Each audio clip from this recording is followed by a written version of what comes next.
And we are here at the finish line of The Acolyte, the 8-episode High Republic-based show that's live action on Disney+. We've had loads of different guests on the show over the weeks, and I thank everyone for coming on, and obviously thank you so much for everyone to listening. And we are here at the finish line with Angry Andy. Spider-Dan could not make it, but he sent me a lovely half-an-hour-long review of his full thoughts. So what I've done is I went through that and I've cut it up a little bit, and we'll be listening to that intermittently throughout the show rather than me and Andy sit here for 32 minutes silently while listening to Dan talking. But I think Dan's released that maybe on his Patreon or somewhere like that for his listeners to check out in full if you want to check that out. But I am here with Angry Andy. Now, Angry Andy, I've been listening to, I think I've listened to all your reviews bar episode 7. I don't think I listened to that one, just because it's been very busy for me. But I listened to all the other ones, and it's pretty clear that you have not been a fan of Acolyte, which is completely fine. That's understandable. I have had mixed feelings throughout. I think the finale has raised it in a lot of my estimations, but I've also spoken to a couple of other people who I would deem as there's positive Star Wars podcasters, or like Star Wars apologists is kind of a thing I've loosely given myself. Like us kind of ones who are kind of, as you've described it in Discord, I think, okay with mediocrity to a degree.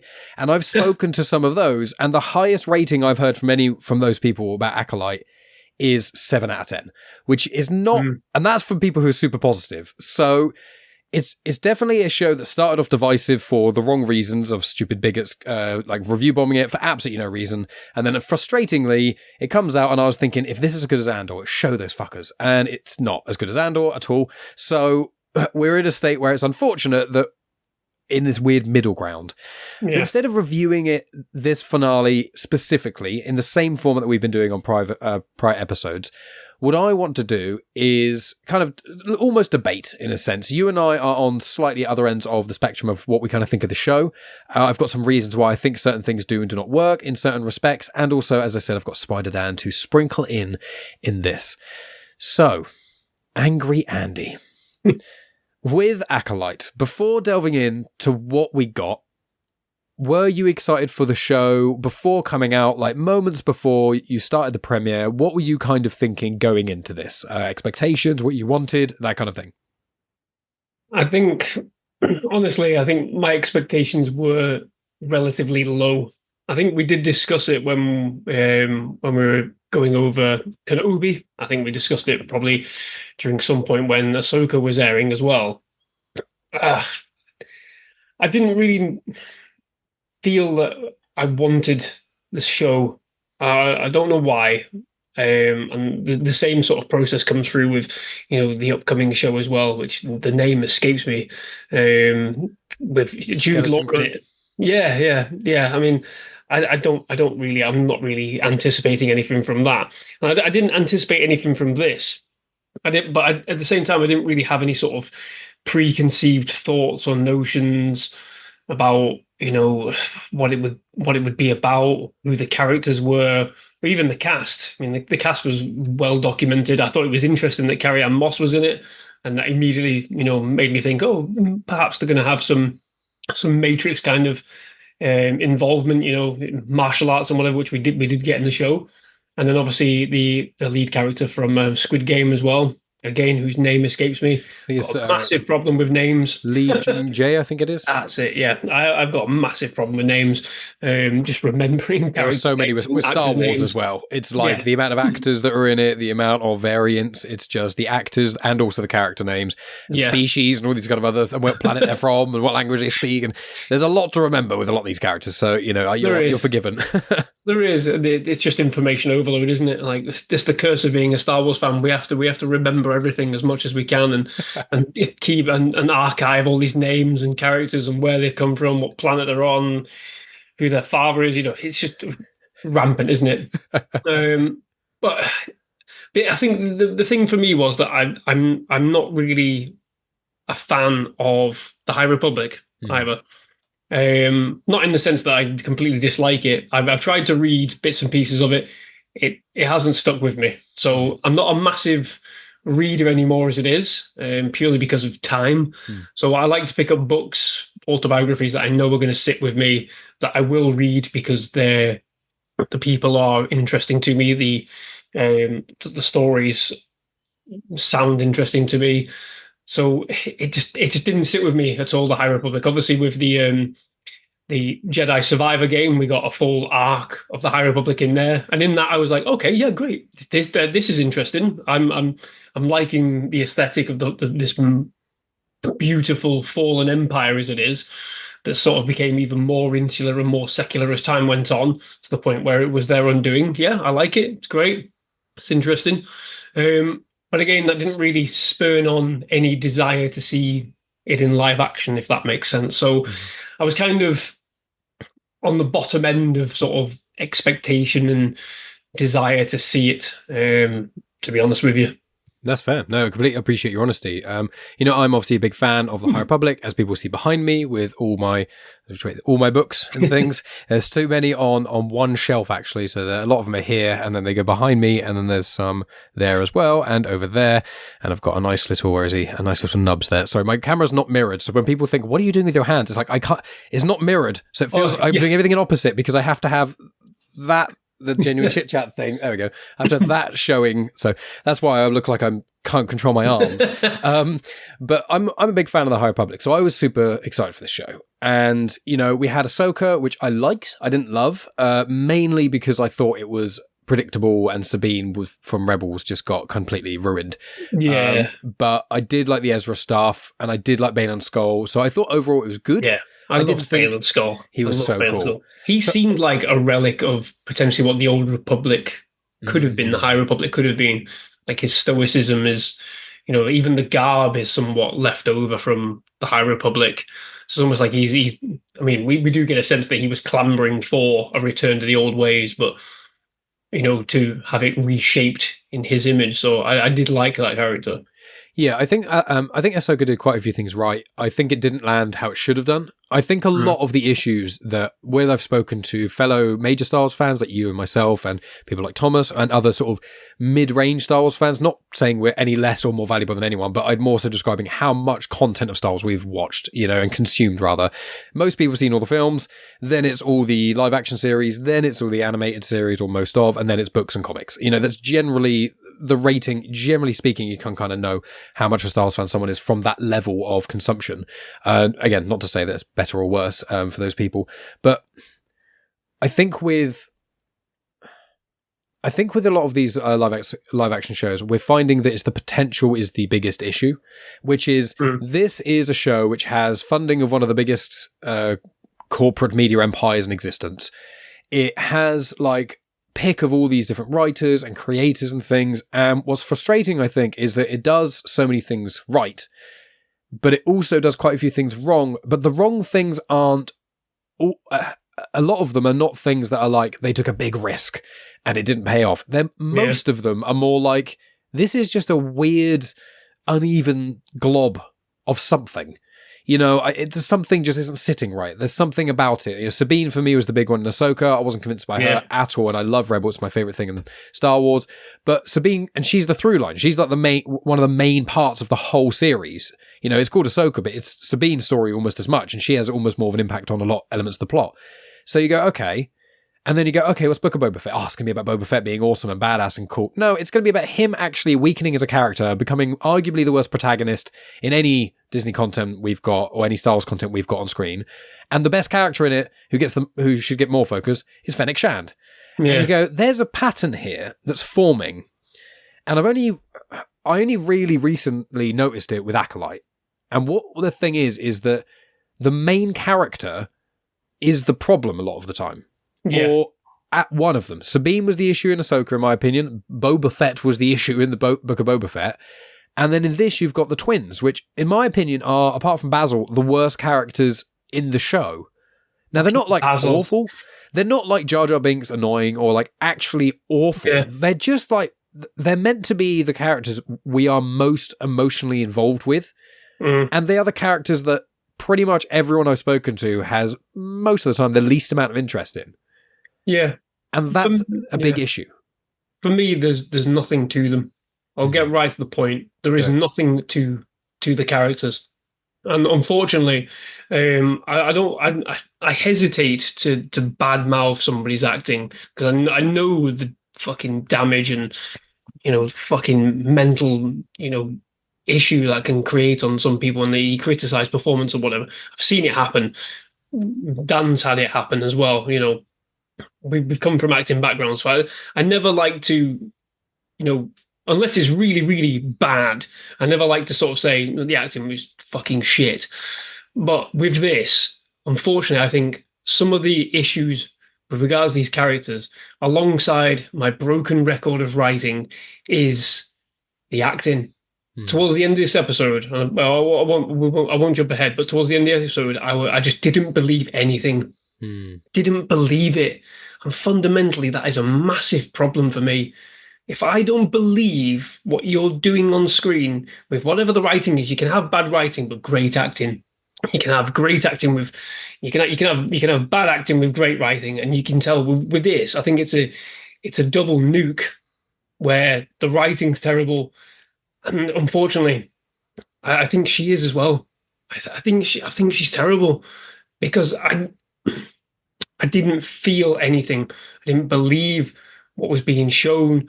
The lack of emotion was ridiculous, especially what we'll end up discussing about how it ends, what it means, the jump and the changes.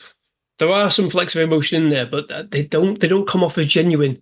They come off as forced, and yeah, it doesn't feel human. That's the problem. It feels almost AI, weirdly enough, in the way that some of her mannerisms come across, bordering on utter confusion. Like she's not sure what she should be doing, so it's just a blank stare almost. That's a massive problem, and I think it's the same with my missus. My missus is completely separate in terms of love of Star Wars. She's not invested in any way, shape, or form the way I am. She acknowledges it, she accepts it because obviously it's all over my wall and tough shit. I'm going to keep buying lightsabers. It is what it is. So when she was watching it, she was coming at it from, I'm watching this show, I'm watching the actors, I'm looking for this, I'm looking for that. And even she was like, it's terrible. It's terrible. What's she doing? She just sat there going, what's she doing there? That's rubbish. In a northern common accent. Bless her, love her to bits. I was like, what's she bloody doing there? And I sit there and go, yeah, I can see what you're saying. I understand. And my missus watched some terrible Disney stuff. I mean, I know you guys have as well. She's watched some terrible Disney stuff, and she draws from that as well. She's watched like things like Bridgerton and bits and pieces. She draws from all these, and when she's turning around going, that's bloody terrible, it stands out. And if it's obvious and it's terrible to a non-fan who's trying their best to sit with me to watch it through, it's not a good sign. It's really not a good sign. Yeah, no, I get that, because I mean, shout out to Natalie, because we've got plans on Disney discussions at some point. Don't say anything. Don't tell her anything I just said. No, I won't. That's all I'll say. But Megan, Megan is more invested in Star Wars than that, because she's watching pretty much everything as well, and she's read a little bit of it as well. But yeah, she's in it because I'm into it. She said if I didn't care, she wouldn't have watched Acolyte. She said she'd probably watch Mandalorian and season 2 of Andor. And maybe if there was like some animated Ahsoka stuff, but aside from that, she's like, I probably wouldn't watch much else, apart from movies of Star Wars. And she didn't say anything bad about Osha Mae, but she was like, I have no emotion in any way, negative or positive. She's like, I don't, it's not that I hate them. I don't think they're bad. They have no impact, which in a lot of ways can be worse, because I think with Osha Mae, and I don't know if it's, Amandla, I think it's Stein or Stenberg. Stenberg. It's one of those where I like her as a person. I think she's cool. And when it started, I was like, oh, I can kind of see where they're going. But then the problem is I found that the difference between Osha and Mae, it felt like they couldn't decide what they wanted to do. If they wanted to be, are they really different? Are they really similar? Dave pointed out in the first episode, why have they got the same accents if they've been raised for 16 years? Different if when they were 10, only up to the age of 10 with one accent, they'd have a twang that's different or something. And there's a lot of things that are really similar to them and a lot of things that aren't. And they can't, throughout the season, it keeps swapping. And I guessed it from the start, there was going to be the old switcheroo, which is a problem. But what I want to do is because I do want us to get into this, but I realise Dan's got quite a few different things. I'm going to play some of Spider-Dan's thoughts, and then we'll kind of take that apart as well to a degree, because Dan is kind of the neutral party here, because I'm more of a Star Wars apologist. You are more hard on it, and Dan has no loyalty. He has no loyalty to Star Wars. He's like, he's just riding the wave, isn't he? He's just there riding the Death Star's blast. Exactly. So what I'm going to do is you'll have to let me know if this does come through. Otherwise, I use the power of editing to make it. But let's see if this plays. Hello there. Can you hear him? This is Spider Dan coming to you from an unknown planet. I am unfortunately not able to join Andy and Mike tonight on this Acolyte chat for the finale because my internet is down. So I have had to go like a loser to McDonald's, tap into their Wi-Fi and watch the last 2 episodes of The Acolyte like a nomad Sith Jedi wanderer, an acolyte myself, a believer in Mike and his dream to cover all these Star Wars shows. So again, I'm very sorry I'm not able to be there and join in the conversation. I'm sure Andy has let loose all of his rage and journeyed to the dark side already. And I'm sure Mike is trying to find some positives to bring out of this last episode. So I've not really revealed a lot of my opinions about it, not been very public or open with it, or sharing things. I've talked about it on the Discord a little bit, but I'm going to let you know kind of briefly my thoughts on the show. I like Star Wars. I'm a Star Wars fan. I enjoy the animated stuff, the originals, prequels, you name it, comics, books, whatever. I've done the whole gamut. I used to have like visual guides and stuff, but I'm not as keen as I used to be. Much like when I was really into wrestling, I'm not quite as interested as I used to be. Again, I dropped out of comics for a while and got back into them, but I'm still into my weird and wacky movies. But I like Star Wars in a general sense. I'm not massively up on the lore or know all the different planets or races and histories like Mike does and his expert knowledge. I know there's other people like Andy who has probably even more knowledge than I do. But I do tend to enjoy them. I loved Andor. I thought, what a fantastic fucking show that was. Obi-Wan Kenobi I enjoyed for the most part, and I've covered them on various podcasts and YouTube channels with the Attention Seeking Geek as well. So I am a fan, and I want things to be good, and I want them all to be different and varied, but I want them to be good. So that brings me to The Acolyte. Now, if you dislike the Acolyte because it's led by female creators, LGBTQI plus creators, women of colour, get fucked. Like, if that's your issue with this show, you can get fucking away with you. You 100%. Can go and banish yourself to your own planet. I don't give a fuck. If that's why you don't like it, I'm not here to listen to that bigotry. Get away. Have some critical thought and put some, actual effort into your arguments for why you don't like this show other than that. Now, that aside, I do have some issues with the show. I did not watch the end of season 3 after me and Mike did a Mandalorian podcast. I didn't finish that off, even though I was enjoying it. I kind of just lost track of it and just didn't catch up.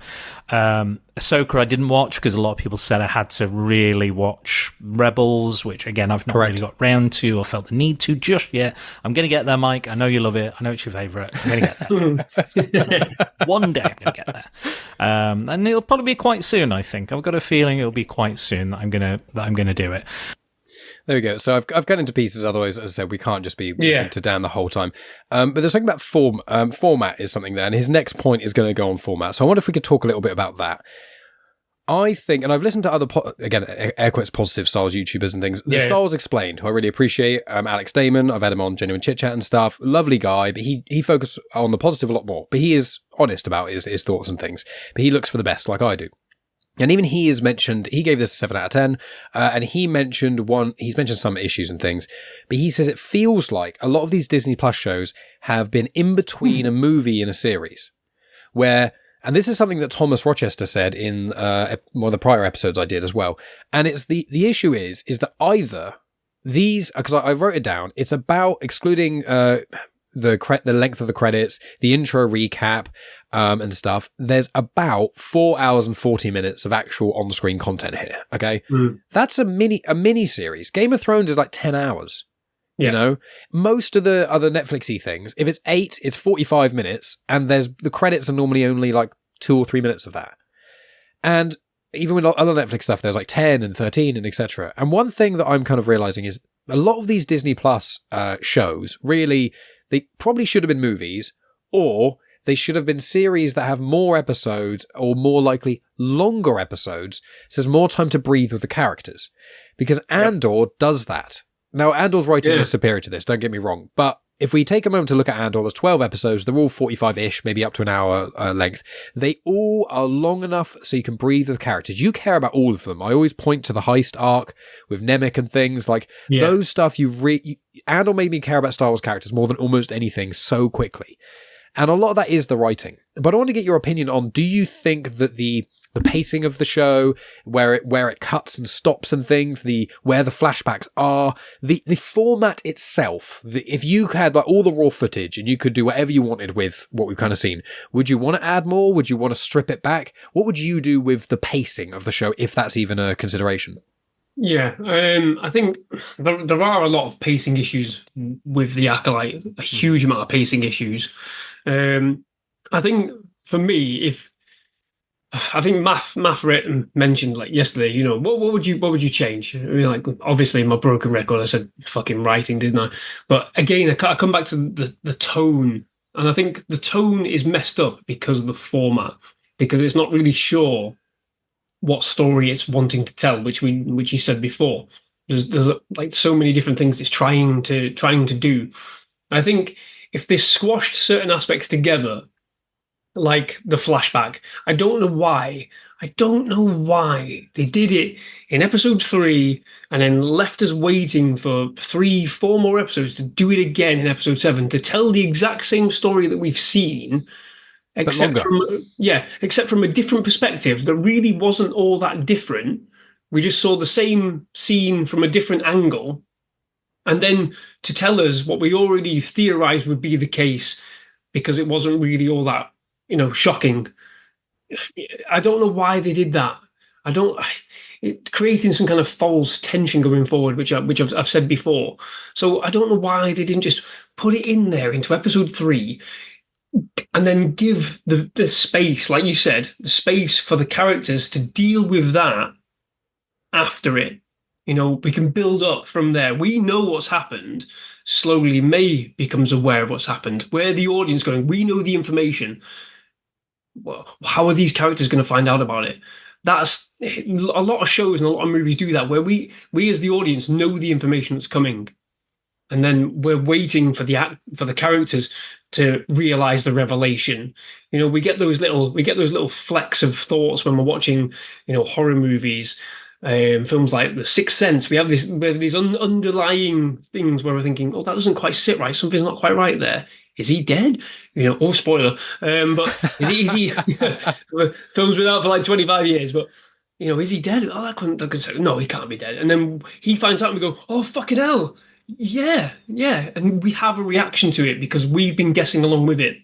But sometimes when we have the information already at hand, we're seeing how the characters react and respond to it, their reactions to it. Because if we've already had an emotional response, we're going, well, how are they going to respond? With the format being so all over the place with this, and like you said, we never got a chance to really feel the characters. We never got a chance to feel the loss of those characters, those side Jedi in episode 4 when they were all killed, and, you know, rather horrifically killed in some places. You know, skewered and then beheaded immediately, neck snapped. You know, stabbed 3 times. You know, actually, you know, going back to Sabine, at least Jedi's died when they got stabbed by lightsabers in this series for a change. You know, it felt like nothing to me when those characters died, because, like you said, we didn't have enough time with them. I think it's a bit of a, I don't know, it's a bit of a confusing thing to really think about, because on the one hand I wanted it squashed, but on the other hand I wanted more from the characters. I wanted more from them, And to get that, you need more time. So it's a mess in my head, a mess that I don't know how you could resolve. Mm-hmm. To be honest with you, I really don't, because I've been racking my brains around it. How, from what Math said last night, how would you fix it? And I honestly don't know. I don't know. I don't get a sense that this was a movie. I think this was always planned to be a TV series, because especially at the end of the series, we get flecks that are going to suggest there might be a series 2. Who knows? We'll have to see what happens. So I don't get a sense that this was a movie. It might have been a very long time ago considered to be the start of a new trilogy or something of movies. But unlike Obi-Wan Kenobi, I don't get a sense that this was meant to be a movie. Obi-Wan definitely was. We know it. 100%. We know it. And it was hurt because of it. Yeah. And again, because they stretched it out, it harmed the series. It harmed the series to the point where there was too much filler in what was a short series as well. There was too much filler, not enough in-depth, good character-driven stuff. Unlike Andor, which was given the breath, the time, the slow pace to ramp up the heist, to ramp up, everything going fucking wrong and characters dying. You just know, and you feel the impact, because Andor turns around and goes, he's completely disheveled, that half his crew is dead, and you're like, well, fucking hell, he's just got to know them, because we get to know them along with him. That's where I think we should have been with this. We should have been able to go along with these Jedi like Jecki, like Yord. I didn't get anything from them as characters because we weren't given enough of them as characters. Visually, that's all we've got from them. Oh, she looks interesting because she's this type of alien, and she's a Padawan. He looks interesting because he takes his shirt off and he's ripped to shit. Right, okay. Visuals, they're not enough. We need time to get in with those characters. But the other end of the side of it is a lot of this feels like filler. And I listened to Dan's thoughts as well, and he even says that. We should not have filler in a mini-series, yet we get it in spades in this series. We do. It feels like there should have been. I've said it so many times. My broken record thing isn't writing. Mine is format. I think there is definitely issues with the writing, but I think in my opinion, the thing that's hurt the show the most is the format. I think all of episode 4 is completely redundant because episode 5 has all the action. And what I've been thinking about is Acolyte is very prequel-y. So is Obi-Wan Kenobi. Both of them have got, amidst the best action scenes in all of Star Wars. However, they also have really odd choices that don't go anywhere or add anything, and certain dialogue from characters and things like that don't go anywhere. And it's really weird because I've been trying to rack my brain why people have been harsher on this than the prequels. I know at the time the prequels were slated, and obviously I'm a big prequel fan. But I think this show is probably better than Phantom Menace, okay? But the problem is, because you have to stop constantly, what's happening is, at least Phantom Menace, for its flaws, I think there's parts of Phantom Menace I enjoyed a lot less than most of the stuff in this series. When it comes to the Jar Jar stuff is unbearable, the Trade Federation stuff is slow. The first half of that movie, right? I've tried making this thought. If you split Phantom Menace into 8 episodes, okay, the first 3 no one would care about. The 4th one would be the pod racing that everyone would love. The next 3 no one would really care about. They'd talk about an episode, it would be 6 or 7 when Maul fights Qui-Gon for like 8 seconds. And then they'd say the last episode is some of the best thing they've ever seen in their entire life. Yeah. That's what would happen if you split this, or 6 or 8 episodes kind of thing. If you did that with The Phantom Menace and you released that now, what you'd get is after every scene, everything that would finish, you'd be like, right, you have to tune in next week. You'd really hone in on, God, Jar Jar sucked. Oh, Anakin's so annoying. What is going to go anywhere? Then the pod racing scene, you'd have been like, this is amazing, but it doesn't move the plot along necessarily because all we've got is action. And I know you made the comparison of House of the Dragon, which is one of the... I haven't watched season 2 yet, but it's gold standard. Basically everything by HBO is just absolutely top tier. But I think what they do is pretty much every episode's like 50 minutes to an hour or so. Yeah. And what Game of Thrones, apart from in some of those later series, what they managed to do is they had an hour. And when they had lots of characters doing stuff, all the characters were doing slightly different things unless there was going to be a big connection, which was normally sort of towards the end of each season. So what was happening is, while 3 characters were just talking, the next scene would have one character running away from something, and another character would be like going through the woods or something. There'd be very obvious visual cues, and the plot would be going somewhere that if you weren't necessarily interested in one or two people, you'd be interested in the others. But you had the scale and the time of an hour, and you'd go, if you didn't care about half the characters, you'd still have half an hour of stuff that was really interesting. But in this, what you've got is the characters aren't small. The character cast isn't small enough like it is in, say, the prequels. You know, in Phantom Menace, there's what, eight characters, if that? That's actually, apart that has got more than like 3 lines of dialogue. Truly, there's not that many.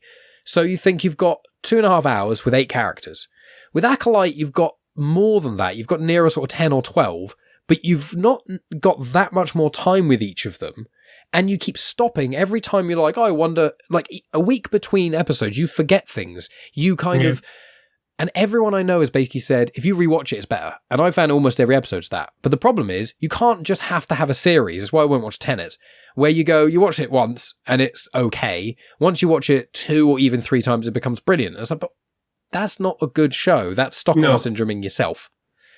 So that was my kind of view, because I'm the Star Wars apologist, but that's something that's really hit me in.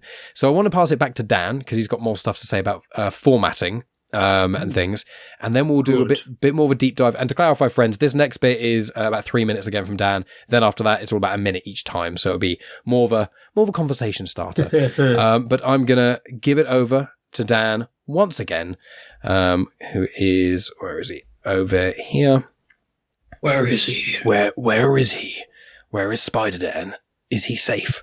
And it's gonna be it's gonna be right here. Now, this show I was really looking forward to because it's away from the Skywalker saga. It's hundreds of years in the past.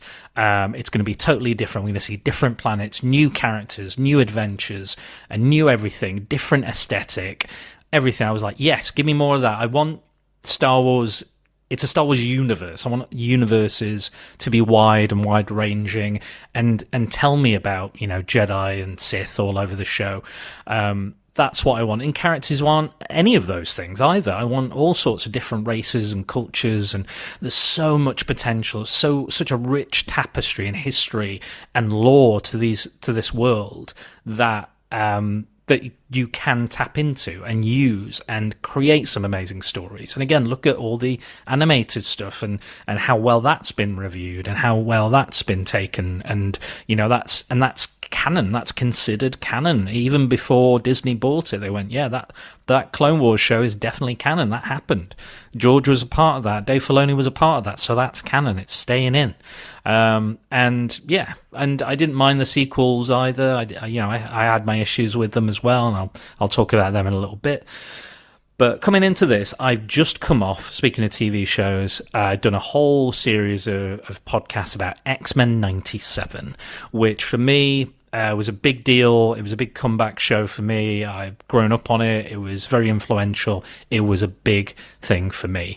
And coming into that show, I had high hopes, and it blew my mind. It blew everything, you name it, out of the water. It has been nominated for Emmys currently, and the show hasn't even been out for a year, and it's already being nominated. What an absolute breakthrough. And unfortunately, to come into this, it was a huge kind of letdown for me. I'll be honest, I think all the money that's been spent on it is not on the screen. I think the costuming looks cheap. I think it's flat, bland. The cinematography is dull. It's lifeless. And this is a galaxy far away and a long, long time ago. I should be, blown away by the visuals. And I appreciate they went and filmed in real locations. It wasn't just in that CGI round room that they have, that they can, magic up any scenario and scenes and stuff. I appreciate that. But I just feel like a lot of these shows that a Disney creator comes up, like the head writer, showrunner, whatever you want to call it, they go, I've got a great idea for a Star Wars movie. And Disney go, yeah, great, but it's not going to be a movie. We're going to break it up. You're going to segment it as poorly as possible into a show. Like they did it with Obi-Wan. I'm sure they did it with Ahsoka as well. I'm sure there were ideas where it was like, no, we can tell it's a movie. This mini-series has filler episodes. It has filler episodes and it's a mini-series. What are you doing? What are you doing? No mini-series should have filler episodes. 13 episodes, I can understand if there's a couple of dull episodes. Yeah, so I'm cutting there. So I want to ask you, Andy, passing the baton back to you. So with what Dan said, and also my kind of comparison with the prequels, I want to ask, how do you think Acolyte is different? Because with the Clone Wars, one thing that I've found with it is that people look on it with rose-tinted glasses. I'm currently going through Clone Wars Conversations with Math and Dave, going through all episodes of Clone Wars, and we're really honing in on stuff. Some of the Clone Wars movie is not good. It's better than I remember, but it's not good. Yeah, and dreadful. The first season of Clone Wars, bar sort of Rookies, the little Grievous two-parter, the Ryloth episodes, and like one or two others, it's a 22-episode series, and there's like 5-6 good episodes. The rest of them are also not good. So why do you think, and I've done this as well, I'm guilty until this sort of finale's kind of made me think about things a slightly different way, but why do you think that if we broke up the prequels, especially Phantom Menace and Attack of the Clones, they would be weaker like a series? And with the Clone Wars, even though it is broken up like a series, why is it that we're more forgiving of that? Can you think of a reason why? I think with the Clone Wars, I think it's because the strength of what follows from season 2 onwards. Because if you look at a great example is the Next Generation Star Trek. First 2 seasons of that are dreadful. Absolutely dreadful. On the verge of cancellation. Dreadful. Because Gene Roddenberry had this grand idea that there'd be no internal conflict between the characters on the bridge. Everyone was perfect. It was all harmonious and great and grand and beautiful. That's the vision of future humanity. Everybody gets along. There's no issues. Well, it doesn't make for great television. Fundamentally, it's terrible. You can have all the interesting aliens in the world. The Ferengi come out of it with the big ears, and they all care about money. They were dreadful in that series as well. But fundamentally, you've got to have conflict in there, and they realize that going forward. You know, they changed the dynamics of the characters on the bridge. They killed off a few people. They elaborated more on the internal ideological differences between the characters, not to the point where it'd break them where they couldn't talk anymore, but they discuss things, you know, as captain, first officer, and then friends. They'd start discussing things as friends. I don't agree with you, but I appreciate you because you're my captain. I agree with you, number one, but I'm going to go and do this anyway. You know, that kind of stuff. And I feel like with the Clone Wars, I get a sense. I've not watched it for a while. Last time I watched it was all the way when we had COVID. I blitzed it all the way through then, even with the finale Disney did. Don't say anything don't spoil that finale because some of the listeners are watching along, and it's some of the best. But yeah, I can't remember it all anyway, but I just remember it being fucking epic. And I think that's the thing with Clone Wars. From second series onwards, we got banger after banger after banger. There were still filler episodes in there, some arcs that didn't really sit with me, but I can just remember, you know, the massive impactful stories, the change in the atmosphere as we're going along, that things aren't going well beneath the surface, and it infuses and enhances what we already know from the prequel films. So they did realize, I think, going forward, that they needed to change certain aspects of it, and they adapted that because obviously they knew certain reactions to the opening series wasn't great in places. They didn't want a repeat of the movie, which was dreadful, and they solved that by turning Ahsoka into a character that could be interesting, could be loved. They gave her depth, they gave her meaning, they gave Anakin depth and meaning, so it infused and, you know, enhanced what his failings were as a knight, as a leader, as a mentor as well. So it wasn't just a case of he's a petulant child anymore. There are other things in there. He's damaged by war. He's damaged by, you know, massive losses. So we get good character enhancement in that show. That's what makes it great coming towards the end of it when you come away from it. I don't know what that would mean for this, what it would mean for the Acolyte or for any of these shows, because other than we'll say there's we'll talk about episode 8 a bit more. The Plagueis bit, is that what you're gonna kind of, is that something that's intriguing you at all? I mean, the chap in the cave, because Dan, I think later on says he doesn't know who that person was. It's Darth. Yeah. It's Palpatine's master. It's Darth Plagueis. So obviously, like, I didn't expect it, to be fair. I think I had an inkling they might do something, but again, because certain things have been altered in the show to fit their own narrative, with Ki-Adi-Mundi appearing, which just fucking sparked up a massive outcry, which, my own issues with that are purely the line of dialogue in The Phantom Menace, which is compounded further by a cameo we get at the end of this episode. Well, with Plagueis, I wasn't sure whether we'd get him or whether we'd get a young Palpatine. I wasn't really sure. I thought we'd get one or the other. I mean, I think in my review for episode 7, I said, well, we're going to get Darth Tenebrous, is it? Or something like that. Tenebrous. Well, this is about 100 years before Phantom Menace. So I think Palps in Phantom Menace is about 50 or 60-ish. Yeah. So but my thought was that if they're willing to change Ki-Adi-Mundi's Legend's birth date, that they might change Palpatine's birth date, if you want to, because he's a master manipulator, isn't he? He could have manipulated his birthday. He could have manipulated how old he lives. That kind of stuff. So it was on the table for me of what we'd get. I was surprised because I recognized him immediately because I'm aware of him from Legends. I've not read the book, but I'm aware of him from comic books and art and whatever. He's heavily referenced. The book is amazing. I'd recommend it. Yeah. So I mean, I'd probably give it a whirl, to be fair. So I was instantly recognised him again. The missus went, "Who the bloody hell is that?" And I went, "Oh, this Palpatine's master." So yeah, I mean, it was surprising. Did it really change anything other than going, "Oh, well, we definitely have to have a season 2 here, don't we?" Probably not. It does raise questions, about the rule of 2 and whatever. Where does this all factor in? But again, I think these are segments that people are jumping on and using as weapons to label the show as woke and whatever this fucking stuff is. For me, it's just it's interesting seeing Plagueis, but it's also a little bit sort of confusing as to what it means going forward. I know that he trains Palpatine. I know that this is going forward into Anakin, but where Osha and where Mae and where Qimir fit into this, I don't bloody know, really.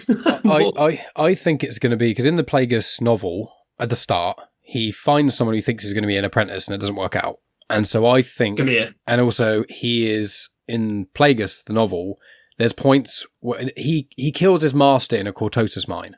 Well, the planet that he's on, where Qimir or the Stranger or whatever, that's seemingly a Cortosis has got a mine on it, because in his abode, Osha sees a line on the wall of Cortosis. So you're thinking, so he may have literally just killed his master in a Cortosis mine or something. You don't really know.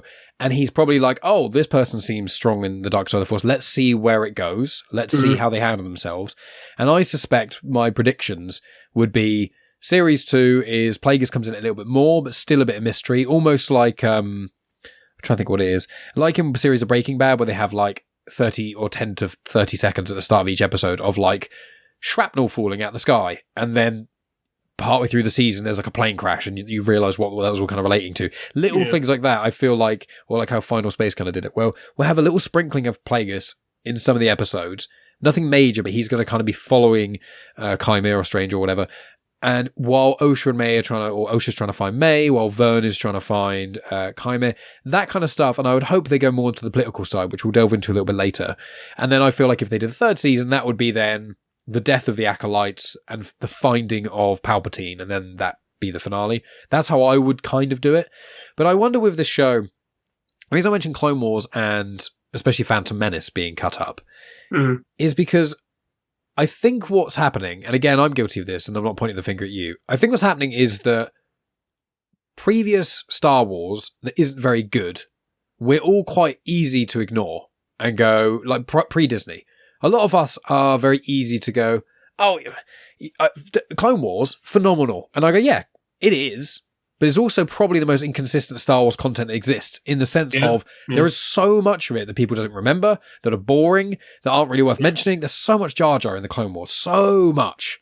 It's just ridiculous. There's a 4-episode arc we're going to be doing soon, which is all about droids, and it just sucks. That's one of the arcs. That's in series 5. Stand. That's in series 5. Yeah. It's literally the arc like before 2 of the biggest arcs in the entirety of the Clone Wars. That's and they're George filler. Lucas's favorites. That's fucking filler. And they suck. And the thing is that I'm realizing a bit about myself is I'm looking at Acolyte, and again, we never watched Clone Wars 1 episode a week. Some people did. Most people I know watched it sporadically kind of when it came out and then found a way to watch them all chronologically properly. Yeah. Same with Rebels. But with the Disney era, because we're also invested in watching them and stuff, we're getting them week by week, so we're dissecting things a lot more. Whereas in the prequels, although there were clear issues in them, it was, here's 2.5 hours, complete story, discuss. In this, people are ripping stuff apart, and then the things they're ripping apart are being answered in the next episode or the subsequent episodes. Even myself, I had issues. The finale, I feel like, did sort out some of those issues, not all of them. But I think we're all being very harsh on Acolyte. When compared to Phantom Menace, I don't think there's much in it. Because if you think about it, Phantom Menace and Attack of the Clones, okay, I really enjoy both. I generally prefer Attack of the Clones. But all the best bits from the Phantom Menace and from Attack of the Clones are not emotional beats. They're not even really story beats. Qui-Gon's death is important, but no one really was that hit by it until you watch it the second or third time or get more into Star Wars. The first watch, you're like, oh, that sucks, that guy was cool. You're not like sobbing. But with Phantom Menace and Attack of the Clones, most of the dialogue's a bit dicey, the plot is quite dull, and the best bits are all action. Yeah. Acolyte. The plot beats are quite dull, the overarching story's alright, the best bits are the action. But Acolyte, we're all saying is atrocious, and is making me want to give up on Star Wars. Yeah. And the prequels, we are now all defending. Even though I'd say this show and Obi-Wan Kenobi are the closest you can get to the prequels, apart from Clone Wars, since Disney took over. For better or for worse. Yeah. I'll still say, I think Attack of the Clones is dreadful. I love that film. I cannot stand that film. I can't stand it. But what's better? Really what would you rather watch? If you had like a free afternoon and time wasn't really a thing, if it was just Acolyte or Attack of the Clones, what would you rather watch? Or the whole first season of the Clone Wars? It would have to be Attack of the Clones, purely for the fact that it's part of the overall story, isn't it? Right. It's the overall story, the Anakin's journey.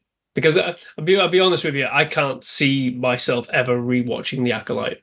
Mm-hmm. I'll just put it out there. I've said it the same with Marvel TV shows and some of the latest Marvel films. I've seen them. It's done for me. I don't feel that urge to rewatch it. I rewatched parts of the finale just to go back and think, well, what did they say? I was doing it before when I came back from work. Like, what was that moment again? Just to refresh for myself. So I skipped forward bits and pieces. Again, I skipped forward to the bit with Saul and everybody there, and I was like, well, okay. But honestly, I can't see myself going back and watching this show. Whereas me and the missus went and watched Phantom Menace in the cinema. And again, like you said, the only parts we really enjoyed were the pod race and were the battle at the end. Episode 5, finale. Exactly. Of Acolyte. And almost in the same points, proportionately, of release. Yeah, exactly. So, yeah, I mean, it's exactly that. I mean, I think we defend the prequels to a degree. I really don't like Attack of the Clones. I don't like Phantom Menace. For a large quantity of it, I think 60-40, I dislike it. The 40% being the pod race battle with, overall with the droid army. I still think it looks terrible. And, the battle with Darth Maul. But we defend it because of what it means overall for the whole overarching Skywalker saga, if you like, because it is the birth of Anakin, it's the birth of Vader.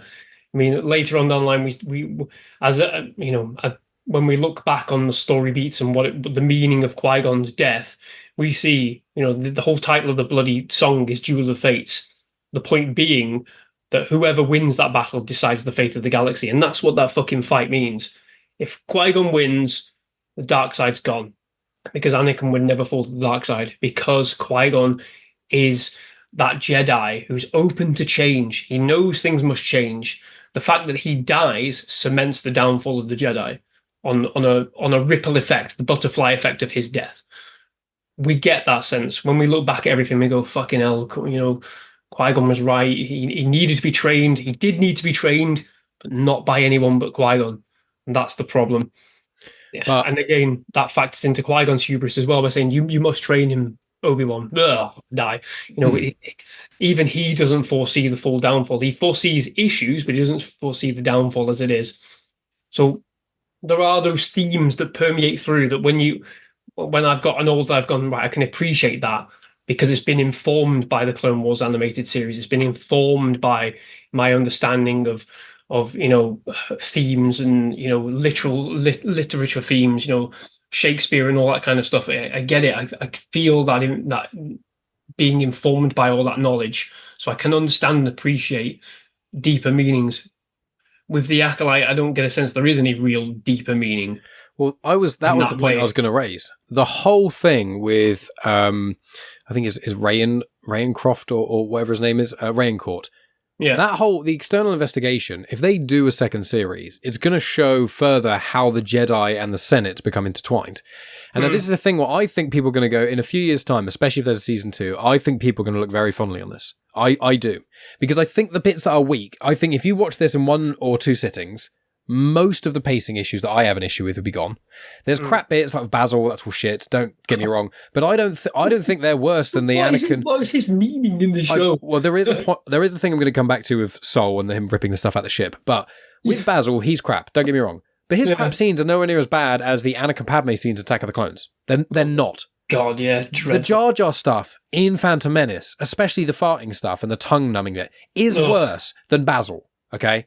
So the problem I'm starting to realise with myself again is that the Acolyte is for me quite equal to the Phantom Menace and Attack of the Clones I really like. And you mentioned about the weight of the universe and how it will impact stuff, and I agree with you, but a lot of that has come after the fact. We watched those when we were a bit younger, and a lot of our appreciation has come from getting the wider galaxy. Dave always says, and I agree with him, Clone Wars makes the prequels better. It makes Anakin's fall more believable. It makes everything work better. Now, the thing is I think if we get a season 2 of Acolyte, especially if we get a season 2, season 3, and we actually get canon Plagueis properly, we get to see him interact with a young Palpatine, even if we just watch the very early days of, really how he first met him and how Palpatine was discovered, that would be enough. But if we get that, as well as seeing that Vernestra Rwoh has blamed Sol on something which she knows isn't correct to cover up for her own clear issue that she caused with Qimir going bad, and because of that, the formal investigation is going to basically go ahead. And that's going to make things worse. And she's going to now frantically try and cover up it even more because of this pressure. And that explains a lot of what she was doing. Yoda did it in the High Republic books. He did a little bit of cover-up stuff because of these. He didn't want us to cause terror. They kind of, it was a threat and they got rid of it. And they were like, okay, let's just not say anything because we've solved the problem now. And that was 300 odd years prior. And I think what they're going to do with Acolyte is really blend in the difference between the High Republic Jedi that were kind of all cool and fine to do whatever to the prequel era Jedi that were dogmatic, constrained, and also were slaves to the Senate, which is the bigger reason, technically, why the Jedi fell and why Order 66 worked. Because they were a slave to the Republic. A clone army was made, and they're like, yeah, go for it. I was made by Dooku. It's all right, don't worry. We're the Jedi. We have no worry of greater threat because we're the Jedi. We've been in power for 1,000 years. We have so much hubris, we can literally deal with anything because every time there's been an issue, we've got rid of it and covered it up and got over it. And so I think that the Acolyte in this episode, in this season, even though I concede, it's definitely not the best Star Wars series. I'm not here being a stan going, it's as good as Andor. It's not. I'm not. But the thing is, I think that it's not worse than Book of Boba Fett. I think it's around even probably to Ahsoka, which is still not amazing. But I just think that if we compare this to the prequels and not the originals, I just think that it's got so many similarities, but the bad parts aren't as painful as the first 2 prequel films, and the great bits are as good or very close, in my opinion. I mean, Duel of Fates is pretty hard to top, to be fair, but I say the stuff in Acolyte is better than the stuff in Attack of the Clones, the action stuff, which I really like. And so Revenge of the Sith eclipses all 3. But we're only on Series 1 of Acolyte, and we've already conceded that Clone Wars Series 1 isn't actually good. Rebels Season 1 is I like it. It's good, but it's not amazing. I give it a 7 out of 10, which is really what I'd give Acolyte. So I think what it is when you watch something, however you enjoy it is definitely how you enjoy it. I'm not trying to explain that away. But I feel like a lot of the issues with this show are issues that other Star Wars content also has, and Star Wars seems to be like a wine, because all the new stuff, bar Andor, and I think Andor, The Force Awakens, and probably Rogue One, aside from those, pretty much everything that's come out has all been a slow burn. Either people didn't like it when it first came out, then a year or two later they've gone, this is actually pretty good. Or there's been some divisiveness with Last Jedi. But a lot of it is, after we've had time to kind of away from it and think about it, we kind of forget the bad stuff as much. And I think that's what Star Wars thrives on, unfortunately, is the long game. Yeah. Yes. No, I agree. I think if the Acolyte is to turn it around, there needs to be... They can't rely on other medium, like an animated show, like comic books, like books, to reinforce, what they've missed in the series. They can't, because that's a get out of jail free card that really pisses me off. Agreed. It has done with the sequel trilogy films, like some of the story beats they missed or just completely ignored or forgot about. They went, release a comic book quick. And an expanded version of the book. We've explained why Palpatine's a clone, and you're like, it's in the novelization. Well, I don't fucking read the novelization. I don't even read them. The film. So it's a get out of jail free card that I don't fucking appreciate, because I think it's literally your ability to cover up your inadequacies when you're writing and creating the show in general. So if this show is to turn it around, they need to go back and go, okay, we've been criticized by a great swath of people, critics, real honest fucking fans. And that's the thing that worries me. And I think Dan mentions it as well. I know a fella called the Attention Seeking Geek, who Dan mentions in this, in his understanding, literally says, like, if anybody that's had negative reactions to this has been lumbered into that camp of you're a fucking racist, you're a bigot, all this kind of stuff. Well, no. We are people that are really invested. Some of us, a great majority of us, are really invested in getting the very best out of Star Wars. Both me and you are sat at the other end of the table, but that's the table of opinion. We're still sat in rooms surrounded by Star Wars merchandise, books, novels, fucking all sorts. I've got a fucking Empire flag, I've got a pillow, I've got all of it. I've converted my fucking light switch to a fucking Death Star switch, for God's sake. I'm invested in this. I want the very best from Star Wars. What I don't want you to do is say, the problem's solved by something that I won't read. What they will have to do with this series, and I agree with your point, if they do it, I will concede. Like, if they go back and go, right, it didn't work because we fucking bottled it on character, we bottled it on this level of writing, this quality of detail. Let's trim it down. Let's focus on these small characters, and it's focused purely on that, and get right into the nitty gritty of what it means to be an acolyte of the dark side of the Force, and how that's going to infect everything going forward like a fucking plague. I want to see that bubbling undercurrent, because that's what they posit this show as.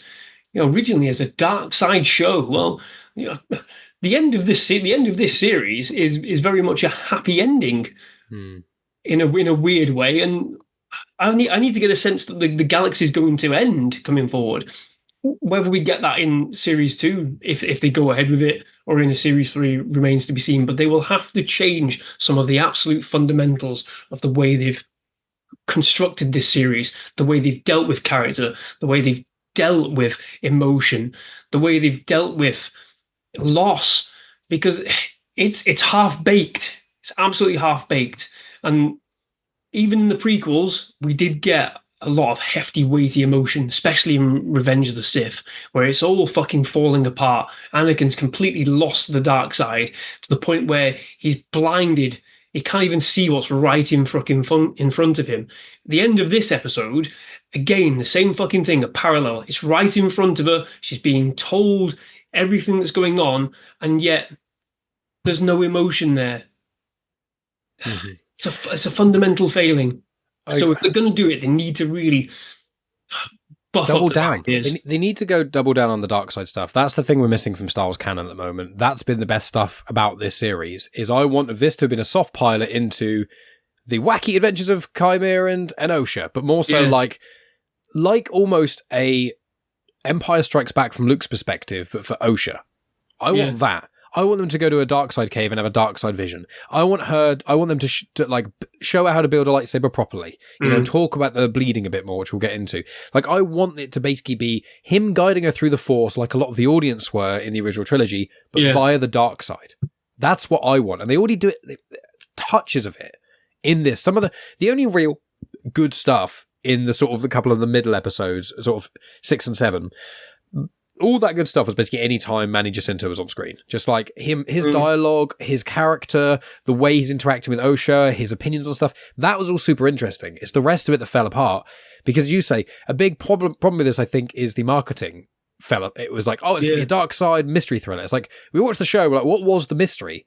Because we were, as Leslie Headland said, like, oh, well, I was breadcrumbing you the whole time. It's like, you were basically just telling us. Like, there was no twist. Because they were not trying to make it a twist, but they kind of almost were. It's like Palpatine, the prequels, being Palpatine, being the Emperor. And you're like, was his turn meant? Was that a twist? Obviously, we all knew. But, you know, when you watch it and you go, is this meant to be a twist? It doesn't feel like one. That's how this felt like a lot. But I wanted to get Dan's thoughts. He's got a couple of things that we just touched upon. He's mentioned a couple of bits, and these are more sort of minute clips of parts he's done. So I want to show that off. So off to the media player of Destiny, where we can hear Dan the Man talk about these things. So let's see. It is on. So this is going to be. He mentions a little bit about sort of characters, and then moves on to the show's idea and point. That's going to be where he's going to be coming from.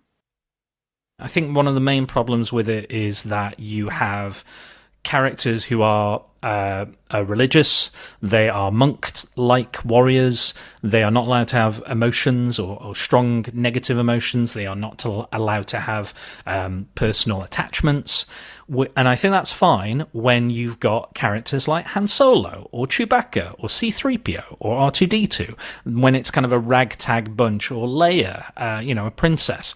When they're all non-sexual, pent-up, frustrated beings, it doesn't make for interesting television, because they're all acting like, oh, yes, hello, and, there's an awkwardness and I want to see strong emotions, big emotions, and I feel like everyone is kind of held back because they're like, oh, we can't do that because that'll be the dark side, or...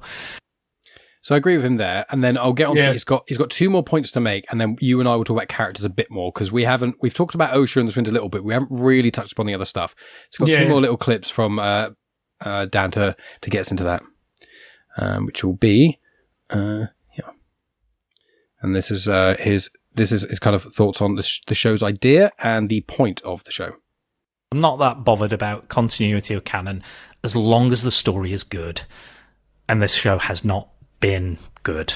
Again, I thought the Force baby thing with Anakin was stupid. I think it's a little too like that he doesn't have a dad. I just thought it was bizarre and weird. I don't know why they went that choice. There was a lot of choices in the prequels I think are potentially challenging for other writers. The idea of this show was to show that the Jedi were potentially like bad, and I think that's an interesting idea. Again, I think the premise for this show is great. I think the delivery has been unfortunately quite poor. So there's that, which is again linking in with what we were kind of speaking about, and like I keep comparing it to the prequels, and Dan is saying there's some issues with the prequels, rightly so. So that's an aspect as well. So here's a bit about characters, and then we'll discuss ourselves. And again, I'm not saying it's entirely bad. I think some of the performances have been great. I think the actor who plays Sol, Mother Anasea, Carrie-Anne Moss, Manny Jacinto as Qimir, all great. I think they are somehow able to ascend past this writing. Because but even then, I don't think I'm going to remember them next week. A lot of these characters, unfortunately, and again, we need a kind of Han Solo type or something to make it a bit more interesting. Or like Mae and Osha could be that character, or there's potential there. But yeah, overall, like some of the characters, some of the acting has been atrocious. Like Bazil and Mog. some of the worst characters I've ever seen in any Star Wars content. Bazil and Mog can get fucking Mog.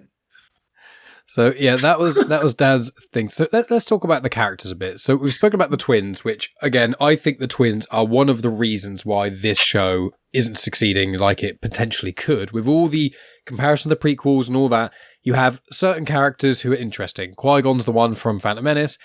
Anakin and Obi-Wan kind of are like half of an interesting character each in Attack of the Clones, and then Revenge of the Sith, it's both of them and their journeys. But in this, if we ignore the twins, what have you felt about the supporting characters? It was basically just all the Jedi characters that surround them. What did you think about them? I think I said before, they ultimately meant nothing to me. Yeah. It ultimately meant nothing to me. I think Vernestra, for example, I know she's very prevalent in the High Republic books. But again, it's all like you were saying, little breadcrumbs of information. Everything's left on the plate with her as a character, and other than being, this person that's going to cover up everything and be responsible for the downfall of everything, I didn't get a sense of who she really was. It's bizarre, really. I can tell what she is. She's stoic. She's singular-minded in a way of, obviously an emotionless character. Potentially that's to do with the alien species. I don't know. I don't really know much about her species, to be fair. But she didn't come across as being interesting to me. And I think waving a lightsaber whip is not enough to make me invested or interested in your character, because it's visual flair without substance, which is again a big issue of mine for this series. Like you were saying about the fights and whatever, yeah, the fights were intense, but again, it's visual flair without substance to make it feel rewarding for me. And that's what I get with the ending of this series as well. What happens in the episode is all flair and visual stimulus without it feeling earned. So again, with the side characters, like I said, with Yord, with Jackie, I didn't feel their loss because I didn't feel anything of them at all. Bazil is a dreadfully wasteful character. He's a waste of time. I don't know what his motivations are. I don't know what he's doing. I don't know what the point is.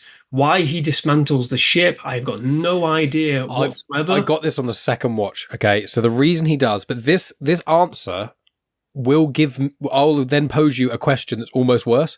So the reason he pulls the thing out when Sol's pursuing, and I only caught this in the second watch, was because Sol was pursuing Mae in the ship. She was obviously escaping. He loaded up his targeting computer. That's very similar to the one in the Falcon. Yeah. And he was aiming. It got a target lock, and he flicked a switch cover off a switch and was watching the thing and readying for the perfect shot to basically shoot her out the sky and kill her. So he's actually right up her ass, though.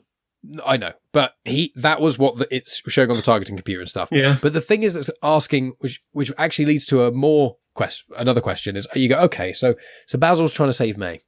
Why is Bazil trying to save Mae? He's been the one character who's had the biggest problem with her the whole time she changed identities in air quotes. He's been following around.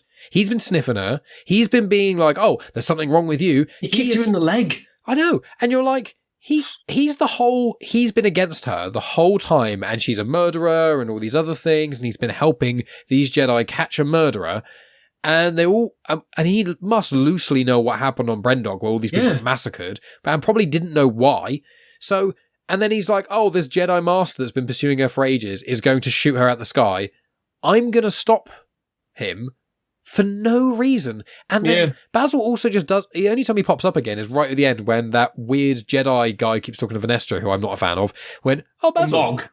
Oh, that's Mog. That's his name. Yeah, that's Mog. Oh, God, yeah, Mog sucks. That's Mog, who's been given horrible names by bigots on the internet. Yeah, it's mean anything about his appearance, but it's still like his character's shit and annoying, and his dialogue's terrible, and he's just so fucking bland. And he's like, oh my God, Bazil, you're alive. And it's like, no one was thinking about Bazil. Yeah. No one thought he was dead. No, he's just, no one cared. That was the last thing of Bazil. So I've thrown it back to you. It's again symptomatic of like tonally off, because we had that comedy moment where he's kicking Mae in the shin. And was that comedy? Yeah, well, it's supposed to be. Was that comedy? Supposed to be. supposed to be. And then we have we got internal conflict from him in this. Motherfucker, I don't give a shit who he is. He's pointless. He's as pointless as an Ewok. But Ewoks have use to the plot. The Empire. Yeah, Ewoks had actual use to the plot. There was a reason they were there. There was a reason why what happened to it did. They moved the plot along. Even the Porgs add some degree of like flavor, literally to Chewie being able to eat while being stranded, but also flavor to the island of Ahch-To that Luke was on.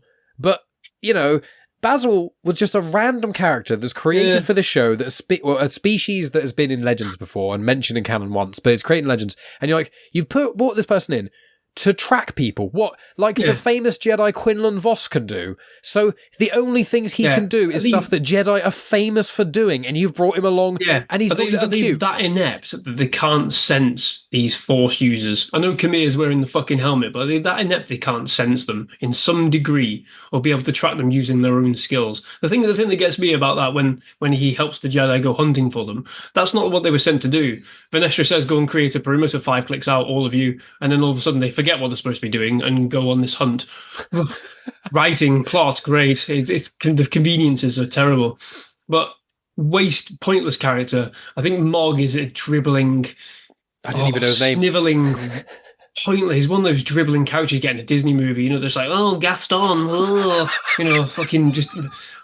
Go away. What is this? What are you doing to the Jedi? They're supposed to be... I'm not even going to go into it.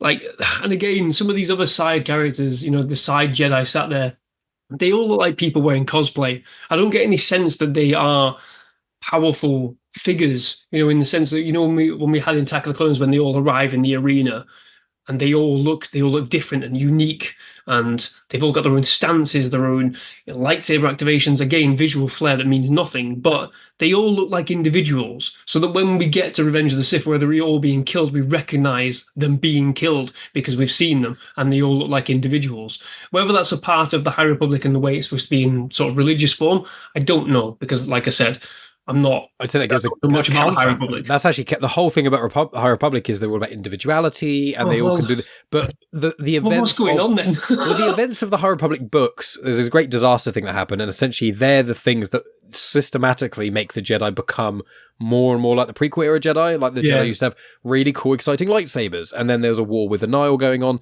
so they started like mass making lightsabers because Jedi kept losing them and stuff so much, and so they were mass making them and going, we can't spend loads of credits and loads of gold making this lavish and like the Stellan Gios lightsaber you have. It's all lavish and cool looking, but then after the events that it occurred in practicality, doesn't it? Exactly, and so that makes sense. But in this plot, you're like, so it should be between the High Republic and the prequels, and they just kind of seem like the prequels, but less. Yeah, but I mean, again, like none of the side characters add anything to it for me. I would, like Dan said, I will forget all of these side characters. I think Torben is dreadful as well. I don't buy his reason for committing suicide. I think Kelnaka was wasted. I agree. Absolutely wasted. I think Carrie Ann Moss is great for the part that she does, and by that I mean she sells close combat. The hand-to-hand fighting. She sells it because she came in more. I would say in the second flashback, she came in more, but because they showed absolutely nothing of her in the other ones. Exactly, because she's actually given something to say and something to do. But again, the dialogue that she says is hardly makes any sense, if at all, because on the one hand, she's like, well, I don't agree with this. The council have said this, and the next minute, we'll cover it all up. It's fine. And they're like, well, what is going on? Who are you? Who are you as a person? And again, I don't know why May specifically targets her. Does she even remember her? I don't fucking know. I think it's all just convenience. And then other characters, again, beyond that, I will not remember them. I will not remember them, and I would not care to see them again or hear from them again. I think it was quite hilarious that Daphne Keane sort of said that the possibility for a Jecki and Yord spin-off. Really, Daphne? I think you should just focus on being X-23 in the MCU going forward, because we know that's going to happen. So, no, I'm absolutely not. These side characters are awful, dribbling wastes. I mean, I think it's a weird stark contrast, because a lot of them have something to say, whereas when we look at the prequels with the side Jedis in the background, like Kit Fisto, they don't say anything, but they're more memorable because of their actions. Hmm. Again, it's the conundrum of visual flair versus, meat on the bone. Arguably these characters have more meat on the bone than Plo Koon or, bloody Kit Fisto, but Plo Koon's more memorable. Kit Fisto's more memorable because there's something about them that's alluring and interesting, whereas all these characters that are saying ultimately nothing, they're forgettable and they'll be gone. We won't care. We'll barely remember them at all, except if a comic gets released. That's what I'm thinking. There'll be a mini series or something of Jackie and Yord. Or the Adventures of Jackie and Yord. Yeah, to be fair, I'd be happy with that. I'd say, it's one of those where like I like Jackie and Yord, but everyone I know has been like, we like them and they had something to them, but then they were killed really quick. And Indara Carrie Moss was one of the most interesting of the characters. She was killed immediately, and it's like Torben was not interesting enough. And you find out, and you're like, his suicide was weak. I liked his vision stuff. I thought that was cool, and the fact he could really hand himself a lightsaber. I liked that, deflecting those the witches' arrows, and he was doing really well. And I was like, that's cool. But his reason for suicide, I didn't get. I thought that was weak. And then also Kalnaka was my biggest disappointment. I was like, yeah, he basically got Jeremy Renner. He got Hawkeyed in Avengers. It sucked. It was like, oh my god! Finally, we get Hawkeye. Analogy we finally get Hawkeye in Avengers. Yes, and a character that people don't know about. They're finally getting screen time. Yeah. No, he's going to be mind controlled the whole time. We're finally getting a Wookiee Jedi to fight other Jedi. Holy shit! No, actually, he's controlled by a witch. Then what's the point? Why not just get like another species? You don't get to see Qimir kill him because it's going to be in a comic or a book, isn't it? It's going to be.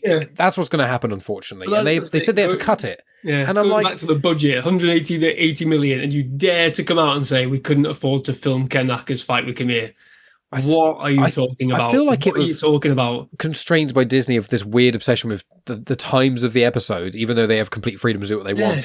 And I think what's frustrating is Kalnaka, I was like, a Wookiee Jedi's really cool. In High Republic, there's a couple that are really interesting. It's something we haven't seen before. I was like, even if he just pops on screen and we have some action scenes, I'm satisfied. But they cheapened it because the problem is the action scenes he's in, because the flashback comes so late, there's no drama to him fighting Torben and Sol, because you're like, well, clearly this is how Torben cut his eye, because there's nothing else that could have probably done it.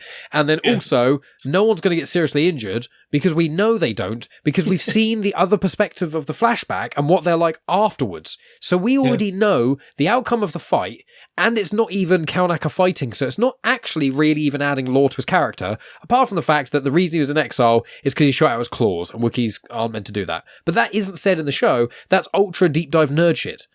And I didn't even fucking know that. Yeah, when they put out exactly. And it's like, that stuff is really frustrating, because like, that could be cool. Kalnaka could have been the star of the show. He could have been so interesting. He could have, tried to be the heart and soul, tried to stop a lot of these characters doing these negative things. He could have done anything. But he had no dialogue. And I know that Wookiees can't talk, but Chewbacca is memorable because of how he is and Han Solo's back and forth with him. Kalnaka is only memorable for the marketing. Han Solo answers everything he says. When Kalnaka was talking, nobody fucking said anything. Nobody replied to him and went, yeah, I understand, mate. Yeah, I get it. Nobody did that. He went, and then somebody else went, oh, hello. Do you want to come forward, girls? Or they just nod at him and go, Yeah, exactly. Like, that's the thing with Chewbacca. That's why it worked, because people responded to him. He had Han Solo responding to him. Like, that's not it. And throw me the Hydro span. He's going, oh, fucking hell, yeah. Same with R2 and 3PO. You can infer what R2's saying by 3PO's responses. Yes. You can infer what Chewbacca's saying by Han Solo's responses. With this, we're left assuming that he might have said something important, but nobody acknowledges, nobody says anything to him. There's a couple of scenes. I think when it might be Mae or Osha goes up to him and he sort of says a few things, and then she goes and fucks off when the kids, and it's like, what did he say? What did he say? Did she either subtitle it for us or have her react in an important way? Yeah. And Kalnaka, I thought Kalnaka was going to be a home run, because I was like, how easy is it? You just put a Wookiee Jedi in a series and just make him go nuts. But they were like, yeah, let's make him go nuts, but only when he gets his mind turned. And you're like, no, what should have happened, what would have made more sense, is that he and Torben got kind of dark side touched a little bit, almost like Ahsoka in the Mortis arc, where they're communicating, they seem like themselves, but there's something pushing them beyond what they would normally do. They both hand kill all the witches rather than just dying of stop connection, which is crap. Him and Torben just lose their mind dark side wise, kill all the witches, then Kelnacker goes into exile, Torben kills himself. That would make sense. Torben didn't even do anything. He was just like, and I know people have been arguing, going, oh yeah, he was the reason they went there because he stormed off because he wanted to get away because he was homesick. And I was like, but at the same time, if you chase me to someone's house and then the person comes out and then you beat them to death, that's not my fault. That's your fault. You have to react. I wouldn't be held accountable if you were chasing me and I bumped into someone by accident. Oh, sorry, mate. And he was like, what? And then you get in the way and go, what? And he's like, oh, don't worry about it. And you go, no, do worry about it. Bang in the face on the floor, dead. That would not be on me. And that's essentially what happened. Yeah. And you're like, it feels like there were two it felt like someone was writing the start and someone was writing the end, and they kind of came together, and then it has this weird, not quite connecting, and there was so much emphasis on the flashbacks, and you're like, but why? If they aren't that interesting and they all kind of became predictable anyway, the payoff, it was an anticlimax. That's my biggest issue with the show, is the marketing, the big thing of what they do in the flashback. They barely even kill. Yeah, they barely really kill the witches. Sol stabbed one, and then let's be honest. I support Sol's actions because she turns into a fucking smoke monster, and he turns around and Mae's being vaporized. They fucking say in the films a Jedi never attacks; it's always for defense. Well, I'm not being funny. He activates his lightsaber in defense because he doesn't know what the fuck is going on. They've literally been threatened by her partner, who says, and they saw what happened with Torben. We'll attack you. And then all of a sudden she turns into a smoke monster. Well, fucking hell, I'm being attacked. Of course I'm going to go in defensive. Of course I'm going to do a preemptive strike, because you're allowed to, by common law, to preemptive strike. Okay, you're not supposed to kill people, but in common law, you're afforded a preemptive strike if you feel you're about to be threatened or attacked. Well, I'm not being funny. It certainly looked like she was going to attack him, and then she goes, I was going to let her go. Well, why don't you fucking lead with that? Come on. You're creating false drama that doesn't exist to make the Jedi seem terrible in their actions, when fundamentally they went in there with difficult, somewhat good intentions. He senses something's wrong with the girls, which is correct, because Mae set fire, and he goes in and they do these actions. But then at the end of the series, when Sol is with Mae and Osha, when he's telling them, he's sorry and everything, he doesn't actually turn around and say, well, what happened was your mother turned into a smoke creature, and I turned and Mae was evaporating and I didn't know what was going on. I panicked. I'm sorry. I activated my lightsaber in defense. I'm sorry. I panicked. Well, there's a reasonable excuse for me. And then if she does lose her fucking mind and does what she does, then okay, that is on the character then, for making that conscious decision to do what she does after he's told her all of that. But he doesn't give her all the information. He says, yeah, I killed your mum. I'm sorry. But no context as to why. It's creating a drama that isn't there. So that the hiding information, the removing information that should be given by a character to create false drama. Okay. That's the flashbacks really hurt these episodes. They have the pacing, the way they're placed. I think it should have, the series premiere should have been a flashback, and then the original flashback, then the first episode. Then what should have happened is Night and Day should have been one episode as well. Stand by that. And then also the second flashback, that should have been shortened to about half to 2/3 of an episode, and then the boring episode where Bazil and Mae are running around, where the ship just randomly turned off for ages. It was like 10 minutes. What was that? It turned off and no one knows why, but we fixed it now, and everything's okay. And suddenly Sol figures out that it's Mae, and you're like, okay. But if they'd have got rid of all that crap and they'd have instead supercut the flashback, the correct flashback, into that clip, then what you could have seen is when Sol was crying, you could have seen the scene where he killed Mother Anastasia. Then it shows you when he was crying, that's what he was thinking about. You'd cut across all the rubbish with Bazil and Mae in the ship that equates to nothing and just wastes time.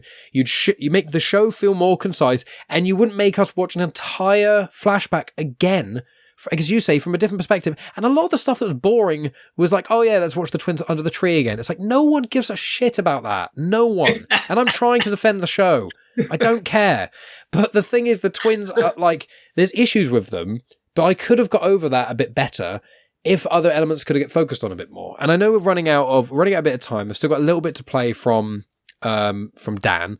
So I want to get on something. There's three main topics we need to talk about, okay? The Senator, the Yoda cameo, and the lightsaber bleeding, okay? Which we can do. We can zoom past that. So the Senator is right. That's going to be the thing. And I want to play Dan scene because it's 1 minute long of what he says about Senator Rayencourt. And I agree with pretty much everything Dan says here. And I think he does a really good job. So I'm he going to loves play politics.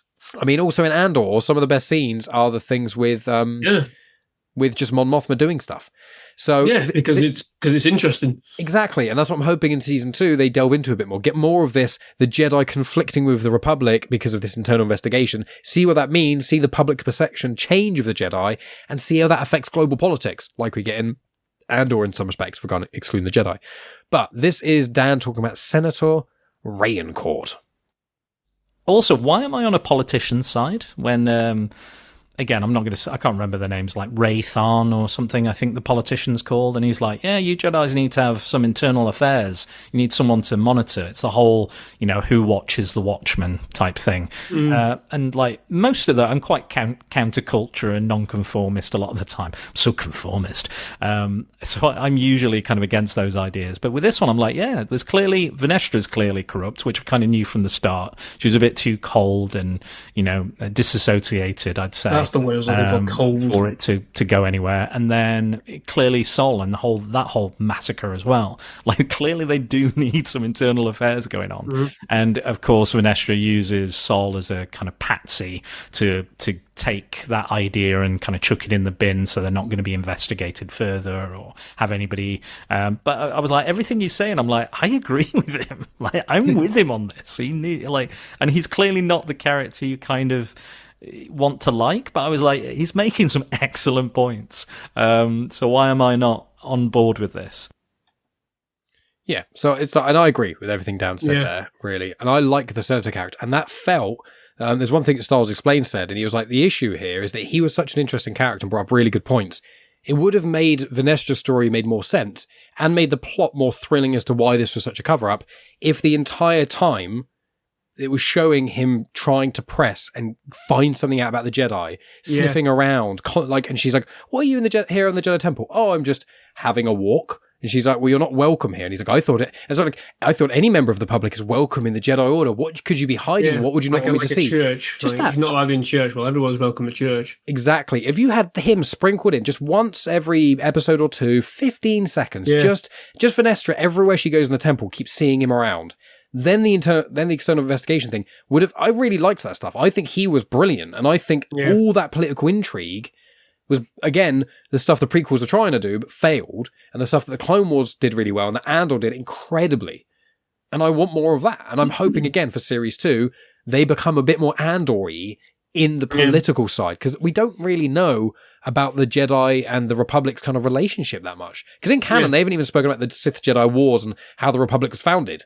It's been like one line every now and then. Yeah. So it'd be interesting to hear about that. Yeah, I agree. And to be fair, I think, but, to be fucking the critical fucking man on it, it's too little too late that we had this. Because I agree, when he turned up, I was like, who the fuck is this guy? And he starts talking. And I actually sat forward and went, okay, yeah. Because it was interesting. It's a different perspective on this fucking bland perspective of Jedi dogma that we have throughout. That he comes in and goes, I want to know what the hell's going on, really. Tell me what's going on. I'm a human being who wants to know how you guys operate. It's like when they do the oversight of the Avengers. You need the Sokovia Accords because you're too far, beyond the realms of control. You think you're above everything. You think you're above the law. Well, you're not. You can't be, because then you're God, aren't you? So, yeah, I think I agree with you. I think if we'd had, because he certainly seems like what Dan was saying before about having a grounded character, he could have been that grounded character. And it would have explained Vernestra more. It would have balanced, and it'd been like, why is she so uptight and cold? That's why. And it could have been the sort of like the hint that what we see in the prequels, where Yoda's saying the Jedi have become more arrogant and self-centered. his appearance could have been sort of like the herald of that, where he's saying, well, the Jedi have made a number of mistakes recently, and we're just here to ensure, a bit of oversight going forward. Well, that's interesting. It shows that the Jedi are fallible and can make mistakes. And we know people can make mistakes. Police make mistakes. Nurses make mistakes. Courts make mistakes. Fucking your window cleaner can make a mistake. That kind of stuff. So not everyone's perfect. And it would have been interesting to have this grounded character who could have served as being the human character, if you like, the one that talks like a human being, like we do, and really gets into there and says, well, cut your bullshit, Vernestra. Cut your fucking, the way you're speaking as though you love me as a holy person. Cut this bullshit. Get down to brass tacks and tell me what the fuck is going on. That kind of attitude, and that would have served the show better, because you could have built some really interesting, weighty dialogue and writing around him, and then had, some of the outlandish stuff that we see in the series with the lightsabers, exactly. with the weak characters, the hiding bits. When when it's the Jedi hiding stuff, it could be him saying, "What are you hiding?" And she's like, "We're not hiding anything." And then have Sol doing something clearly illustrating they are hiding stuff, and also he says, you guys are saying you have control over it. She's like, we don't control the Force. So I'm talking about your emotions. Someone's going to get really powerful and just snap, and who will stop him? Yeah, and it was a little bit on the nose for me, that. But but it is that you can see it. It's not wrong, and you go, I mean, what? And also the fact he's like finding out that one Jedi's gone rogue and killed loads of them, even though obviously it was Qimir, but still, it's like he brings up very valid points. And so I want to. We've got two more things to tackle. So I want to. Dan's got something to say about Yoda, his cameo, about a minute and a half of that. But what's funny is, I think it's because you listened to it as well, Dan said something, and you said something the same, which is too little, too late. So I want to play just a smidge of this, just so I can go, hey, you both said the same thing, and then I'll jump to the Yoda cameo. Like, why? Like, she's a disciple of this guy. She's now going to be a disciple. Talking about it's too May little. This episode is too little, too late. All of this stuff that's happening in this episode is too little, too late. Yeah. We should have had all of this before, or at least built up to it in a more kind of complete and understandable manner, instead of just having a fucking otter running around sniffing shit. Like, we need more than this. So they wipe her memory. She goes off with the Jedi, and they're going to. And he talks a little bit about May, a little bit more there. But he is right with the too little, too late bit. That's the thing. And I agree, unfortunately, because I said that I think this episode 8 has really helped me like the show. I think before going into this episode, I was like, this show's a 5 or 6. I was like, the only highlight for me was really the night episode. The rest of it hasn't been enough. I like the lore stuff of the witches, but I thought the second flashback was just a bit of a waste, and what I was imagining in my head was cooler. So I had some issues, but I think this episode has got so many cool, interesting bits. The action's really good. The action's different. I think, the acting isn't as good as it could be, but I think I'm more interested and more invested in all of the characters in this way more, especially Vern. Vern makes sense why she's in it now, to a degree. Yeah. She's not perfect, but it seems like you're like, it's almost like you've basically been holding us all this information back and going, here you go, here it all is, hey, and you go, oh, cool, well, that wasn't really a reveal. It's like it's like someone bringing you back something. Go, oh, I got you something from the shop, and you go, what to get you? I'm not going to tell you for several weeks, and then you're like, oh, what is it? And I was like, oh, I'll show you. Don't you worry. And then it's like, here you go, I got your Freddo, and you're like, was that it? You made me wait weeks for that. It wasn't anything cool. Exactly. And it's like that's how I feel, unfortunately. And although I am defending the show quite a bit, and I do genuinely really enjoy the show, it is something which whether or not I rewatch, I'm unsold on whether or not I will. I know on other shows I haven't been as much, but I think the action scenes kind of do bring it up a bit for my prequel sensibilities. But I want to delve into the Yoda cameo briefly, and then we'll get onto the sort of final bits. So this is Dan's kind of thought on the Yoda cameo that was right at the end and was with the puppet. And then we end we end all of it with a cameo.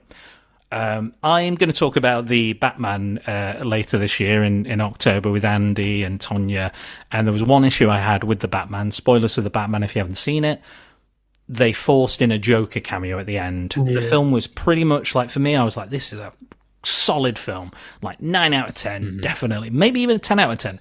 And then they put that Joker cameo in because I knew Warner Bros. Said you've got to put a Joker cameo in there. You have to have a Joker cameo in there because Joker's coming out. The new Joker's coming out. We've got a Joker sequel on the way because we love Joker so bloody much. We're going to put it in absolutely frigging everything. So of course they did. And right here, right at the end, they fucking force in a Yoda cameo, don't they? They absolutely had to. They're like, how old's Yoda? Oh, he's thousands of years old, so he's definitely around. He's definitely in the Jedi Council. Is he corrupt? Is her going to him? Is that saying that Yoda is also a corruptive influence within the Jedi? Yep. That kind of is interesting, but I don't think they'll go there. I don't think they'll do that because I think there's too much Yoda established for him to be, morally grey or moral. Yeah, I don't fucking want that. I'll be very honest with you right now. That's what I was saying earlier on about the problematic cameo at the end. I do not, and I will put myself on that fucking hill. I do not want Yoda to be disassembled as a character and for him to become a flawed individual. I don't want it. I don't want to see it. And that's not me being overprotective of the character. That's me saying what he means and what he fucking suffered at the end of Revenge of the Sith. Because if we're saying he's party to this cover-up, then that makes his reaction at the end of Revenge of the Sith when everybody's being fucking massacred a lie. Because if he's party to this cover-up, he knew there were Sith out there in the galaxy. In some vein, in some manner, he knew the Sith were out there.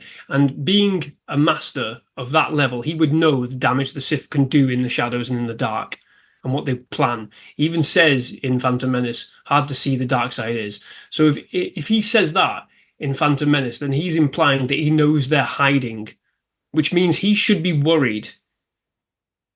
So if he is involved in this cover-up, it might not be. It might just be Vernestra's been called to him to sort of say, explain how we could have lost Sol.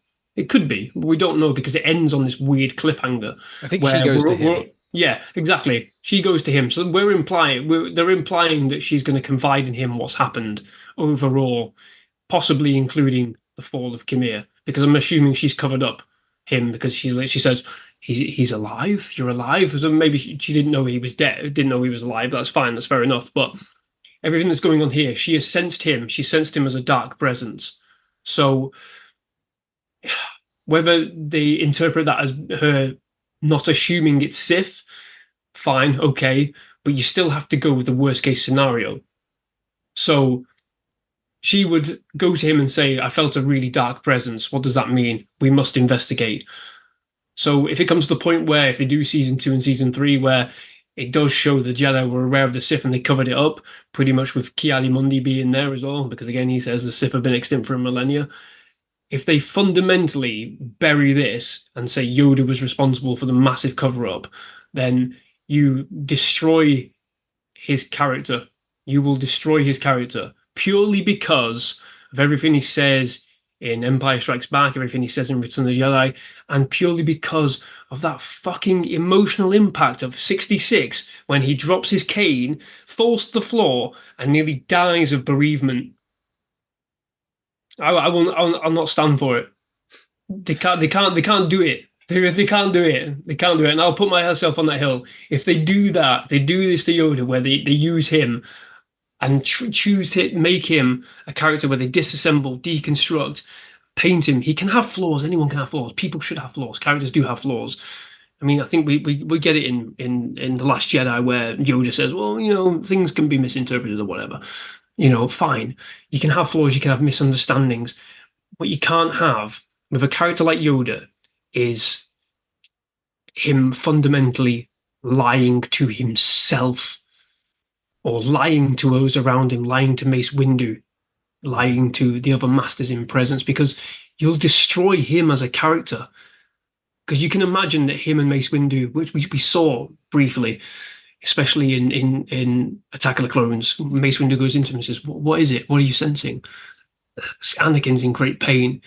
we can imagine that they've had these conversations, these meaningful conversations, because obviously Mace is tapped into the dark side in some way, by his movements, his fighting style, his combat techniques, his hard-nosed stance on things. So we can imagine they've had these conversations. If this show ends up positing that he's fucking party to a massive cover-up which covers up the Sith, then you fucking ruin that relationship as well. And that's what I'm very bothered about. I'm not going to say. I think I said it on Discord last night. I think it breaks canon. I don't think it breaks canon at the moment. But the worry is that it could. I think Yoda's an interesting one because I don't think he'll be responsible for the cover-up intentionally. I think that's what I hope. I think it will be Vernestra's like, do you remember my old apprentice, this person, we thought they passed away after they fell to the dark side. It appears they're still alive. And then he may say, do we know if they're Sith? And she's like, unclear. And then he's like, then if it's like, I don't think he is. He never seemed to be, and they've been gone. I don't know how he'd get that, but I'll go investigate. And then I think they would write in a way, because I think they were quite conscious about that. And the Ki-Adi-Mundi thing, the kind of point of throwing him in there, I think, was to kind of go, look, Ki-Adi-Mundi was overtly wrong.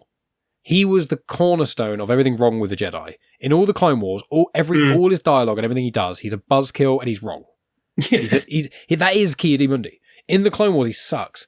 And in all of the on-screen stuff that he's in, which is not a lot, he does suck as well. He doesn't do anything of value. He just, he says the Sith have been extinct for millennia. It's like, well, they haven't. You're wrong. And the Jedi are arrogant about, the Sith are definitely extinct. Yeah. All right, the Sith, they couldn't possibly still have survived. How exactly. could they have? I mean, that's the thing, isn't it? The Sith are that great that they've hidden themselves. So that comment is fundamentally wrong. Yeah, of course it is. We all know it is. Because it's part of the hubris of the Jedi. Yep. The problem is if they were aware the Sith were active. There's a difference between knowing they were active and being hubris as to the fact that they weren't active. That's the difference. And I don't think they will go. I don't think they'll make it. I think Yoda is really there just to be a cameo. I think he'll guide Vernestra a little bit at the start. And then I think it will become a thing where maybe it will be a thing of like, what do we tell the public or something about what happened to Vernestra? And it's like, the truth. She was, she died or something. And it's like, well, that is technically the truth, but I don't think any Jedi of note are going to fully see the Sith in any way. I think they're going to think it's the stranger, and I wouldn't be surprised even if Yoda met Qimir, the stranger, or whatever. I wouldn't be surprised if he even met him, and he was like, oh, so you're a Sith. And he's like, yeah, only a narrow-minded Jedi will call me a Sith. I follow no dogma. And he's like, oh, so Sith you are not. And he's like, I never called myself a Sith. I mentioned it because you generally brush all our dark side users the same. And then Yoda goes, so Sith you are not, that would be the only way I think it could work if Yoda ever met that character. Yeah. But I think it's... Yeah, but then we've got the problem that Plagueis is very present as well. And he is most definitely Sith. So unless Qimir goes down a separate path which leads away from Plagueis maybe, which, is, I was coming back to with the rule of two and things like that, which again I think Dan said was problematic. The rule of two just creates this narrow thing, but I think the rule of two can be bent to a degree. Yeah. Anyway, I think it has been in Legends. It was in canon and Legends. They kind of. I mean, for me, the rule of two was only two there are. Well, only two together at any one point. I think you can have two together from my perspective. From my when I was playing with fucking action figures, only two there are. Well, there's two here, and then there's two on the other side of the galaxy, and there's two. And they wouldn't know if they're all secret and hiding. Exactly. How there could be 10 lots. If I found out there were like more than 2 or 3 pairs, I'd be annoyed. Yeah, you can only have one priest in one church. Well, yeah, okay, but that's not just one church. It's one church in a location. So that's the way I kind of see it. So agreed. But that's the thing. I mean, because we have Plagueis, there is that question mark that does appear. Then it's like, well, he says, well, you call me Sith. You would call me Sith. Well, Plagueis is Sith. So, is these questions that start coming up? But does he know about Plagueis? That's the thing. Because is it that he's been trained by Plagueis and he's playing coy, or is it that? Because my opinion, I think I said at the start, is I think Plagueis is trying to find an apprentice, and he's going across the galaxy he's probably just killed his master or very recently. I wouldn't be surprised if we get to see exactly what he was up to there. We get another fucking flashback, season 2, and I wouldn't be surprised if we watch Plagueis kill his master, then come out of a cave and like the noise of the cortosis blocks everything else out, sensing, and he comes out of this cave like, God, that was a traumatic experience. I killed Tenebris, now what? And then he just sees the stranger and Osha going away, and then is like, interesting. And like that would work, and then him kind of following them to be like, this is potential, let's see where they go. Oh, the Jedi are here, let's fucking bail and keep an eye at a very strong distance, because I'm a real Sith, I genuinely cannot be discovered. I've got a lineage, not this one who's just like an offshoot of Vernestra, who potentially bled his lightsaber in error. So I know we're close to time, but lightsaber bleeding. So I've seen a lot of different people talk about this. Now, I want to make some comparisons here, okay? So in canon, lightsaber bleeding has been a thing since 2017 in the Vader comics. It is in the first arc, and they're probably the best comics in the canon. And essentially, I read quite a few of them, to be fair. They're ace. Like, not all the Vader comics are amazing, but all the Charles Soule 2017 run of Vader, the 25 issues, incredible. He bleeds his lightsaber crystal, and it's some of the best artwork I've seen in Star Wars comics. It's really hard hitting, but it is only 2 or 3 pages. I want to make people aware of that. The Rise of Kylo Ren miniseries, also by Charles Soule, which I really rate, and I think it does help Kylo Ren in the sequels quite a bit. You see him bleed his lightsaber crystal. That is on 1 page. This is going to be a slight spoiler for the first bit of Jedi Survivor, but there is a character called Dagan Gera, and he bleeds his lightsaber crystal in about 30 seconds with in front of Cal Kestis. Now, Osha is not trying to bleed her lightsaber crystal. She's not holding it fully. She's merely touching it through the broken part of the crystal. I timed it because of what Math said on Discord. From her touching the lightsaber to igniting it and it fully going red, it is 3 minutes. From her starting to choke Soul and it going fully red is 2 minutes. So I think there's been some critiques I've seen of, it doesn't work like that, or it felt really quick, or it felt really slow. I think timing wise, it works. I think visually, it works. The main criticism I've heard, well, actually, no, there's one other thing I want to say that works. Kylo Ren's thinking about bad thoughts when he does it. Vader's thinking about bad thoughts when he does it. Dagan Gera's thinking about bad thoughts. She is actually doing it. She is literally killing someone by force choking them in front of her to do it. That all works. The unfortunate part, which Math pointed out, and on a rewatch I looked very closely for, is that at the end of it, once she's killed Soul, she's half sobbing, she's shaking, she kind of falls to the floor catatonic, then the stranger touches her, then she ignites the blade and turns red. From Soul dying to that point, I think she's done a fine job at acting. Not amazing, but it's fine. The problem is that while she's choking Soul, the emotion there is very focused. And I was trying, on the first watch, I didn't think about it that much, but a lot of people have critiqued it. And then on the rewatch, when I was really watching her, and I was trying to see, does she cry? There is like a little teardrop. It's kind of under her nose. I don't know. She isn't showing the same emotion that we see from other characters bleeding the lightsaber crystal. She's doing a more heinous act, and I think afterwards, when she let go, she does have that emotional. I think the shaking works really well. I think that does work. And the ignition of the blade and her being confused by it, because you kind of would be. But the problem, I think, is that she isn't given enough direction in any real... It's like, you're putting all your bad... I imagine the direction was, you're putting all your negative feelings into a crystal while killing your master. And that was what she did. Yeah. Instead of being like... Everyone who's ever done this has been like anger. The anger you showed in the prior scene when you screamed at your sister out the blue really randomly.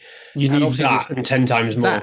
We need her to start choking him and him say, it's okay. And her shaking while holding her hand and him going, it's okay.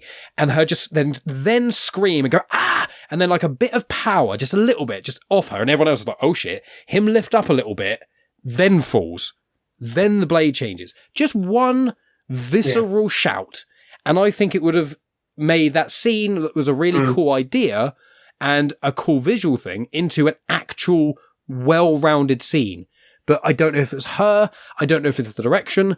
But again, my issue with this show is that most of the issues that I am finding are things that seem to be quite simple and unfortunately quite obvious to fix, which is the most frustrating part, you know? I agree. And going on from that, I always envisioned like lightsaber bleeding to be a difficult process prior to what we got shown. I think that came, when we had Kylo Ren's lightsaber, because you imagined he's bled the lightsaber to a point where it's actively tried to resist him. The crystals tried to resist him, and he's forced it that much, it's cracked, which is why the lightsaber is so fucking unstable when it's activated. It's interesting.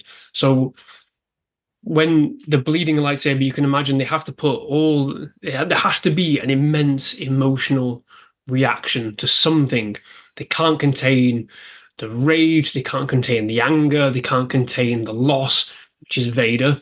They can't contain the loss and the inability to stop what he's doing. He can't do it because his rage has overtaken everything, his loss has overtaken everything, so he's got nothing else to do but focus his rage into his actions, which is what corrupts the crystal.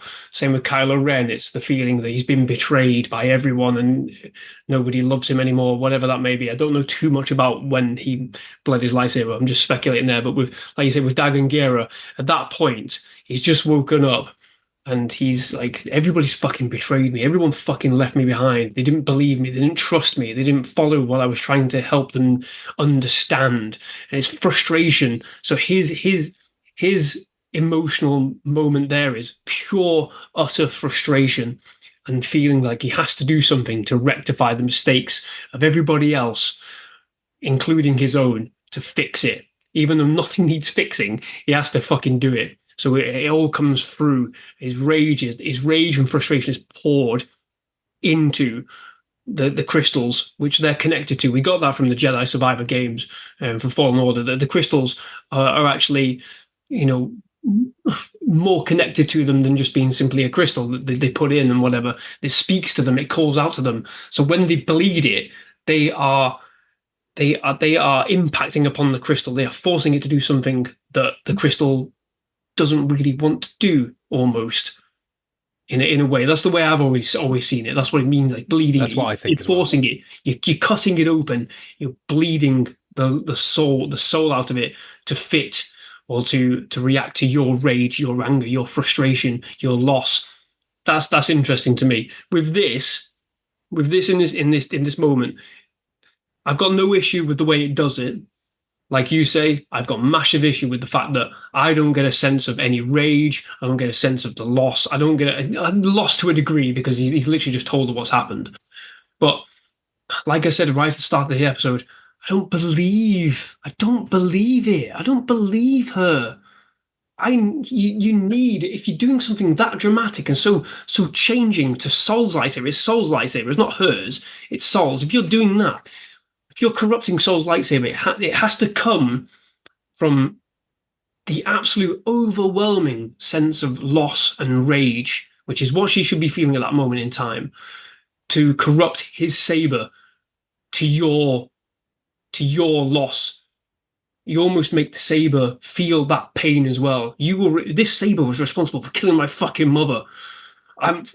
I hate it. I hate this saber. I hate you. That's what it should have been. It should have been, she's picked up his saber and he's saying, yes, I killed your mother. Well, this is the object that's killed your fucking mother. You hate it. You hate it. And as such, you hate him. But we don't get that. We don't get that feeling that she hates him. We don't get that feeling that she's so beyond grief and loss that she kills him.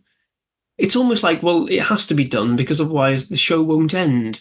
That's the way it comes across to me. It's like, well, we have to kill him because the show needs to end at this point. Oh, they wasted a massive opportunity here. And again, is it writing? Is it direction? Is it acting? I think it's all of it. I think it's poor. They ruined what could have been a really monumental moment for the character, maybe even a redeeming moment for the character in a weird opposite kind of way where you go, oh, fucking hell, now I believe what she's going through. It's weird to me that the rage was more apparent, like you said, when she was fighting her sister. And then weirdly, they have this sort of, oh, well, everything's fine between us now. You should be lost to the dark side at this point. You've just killed your master because he killed your mum, and you are now in possession of his weapon, the weapon that killed your mother. What is this? What is it? it's nothing. It means nothing. It's visual flair signifying nothing. There's no weight to it. There's fundamentally no weight to it, and it's a massive loss. And rather than me being really angry about it, like I said on Discord last night, I'm just apathetic to it. I saw it and went, oh, come on. I was like, it was there. It was there for the taking to create this fucking massive monumental moment. Like when Vader becomes Vader, when Dagan Gera, turns in that moment, when Cal Kestis is literally going, hey man, I don't even know who you are. I've just woke you up. You need some help? The rage just pours out immediately. Well, where is it here for Osha? When Anakin chokes Padme, he's doing this when he's choking Padme, and people criticize Hayden Christensen for his acting, and it's like he chokes Padme, he's at least scowling. And I'm just like, my thing is, I enjoyed this scene. I think plot-wise, on paper, it works. I think it makes sense. I think, write it down. She finds out. She doesn't want to believe it. She hears it from the horse's mouth. She kills him by force choking him. In that, while holding his lightsaber, she bleeds the crystal. I think all of that works. I think the stranger tries to help her. She reflectively goes, no, get away from me, and almost kills him. Then you see the crystal bleed. On paper, that works. If it was animated, it would work. The problem is, and I don't know, again, as echoing your point, if it's the writing where at the point where that was happening, there was no dialogue written, and it was just stand there and stare at him while he just says it's okay, instead of her shouting, because of you, my mother's not here, because of you, I failed my Jedi trials, because of you, this guy had to kill everyone, all because of you, like that kind of thing. Exactly, yeah. Then that's a fault of direction to go, this is not working when we watch it back. Let's go back, let's redo the scene, let's shoot it, let's put some dialogue in. Yeah.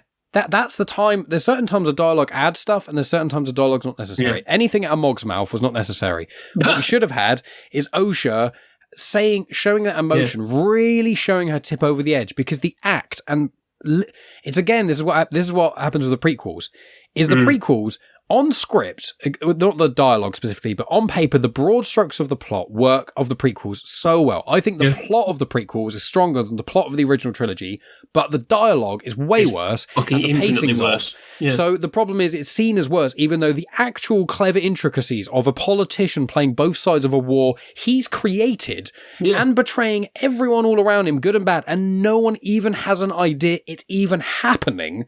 Genius. Such an original idea. So brilliant. I know it's been in other stuff a little bit, but the way George was aiming to do it in the prequels was amazing.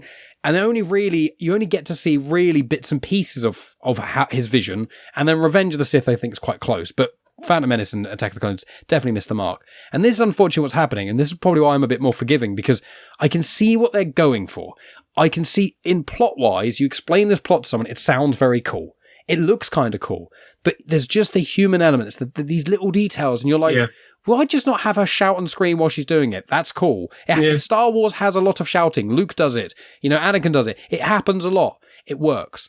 I think fundamentally, like, I think the way the composition of the shot was back to front as well. I think they should have had her activate the lightsaber first and walk over to him, and we think, oh, fucking hell, she's going to cut him down. And then she does the strangulation. Because it's much more personal. Or maybe they're talking and she's like, tell me exactly what happened. And as he's telling her, you're slowly kind of watching it adjust a little bit. It could have been done because it's such a personal thing to strangle someone, even force choke. It's such an intimate way to kill someone in a horrible fashion, because they don't.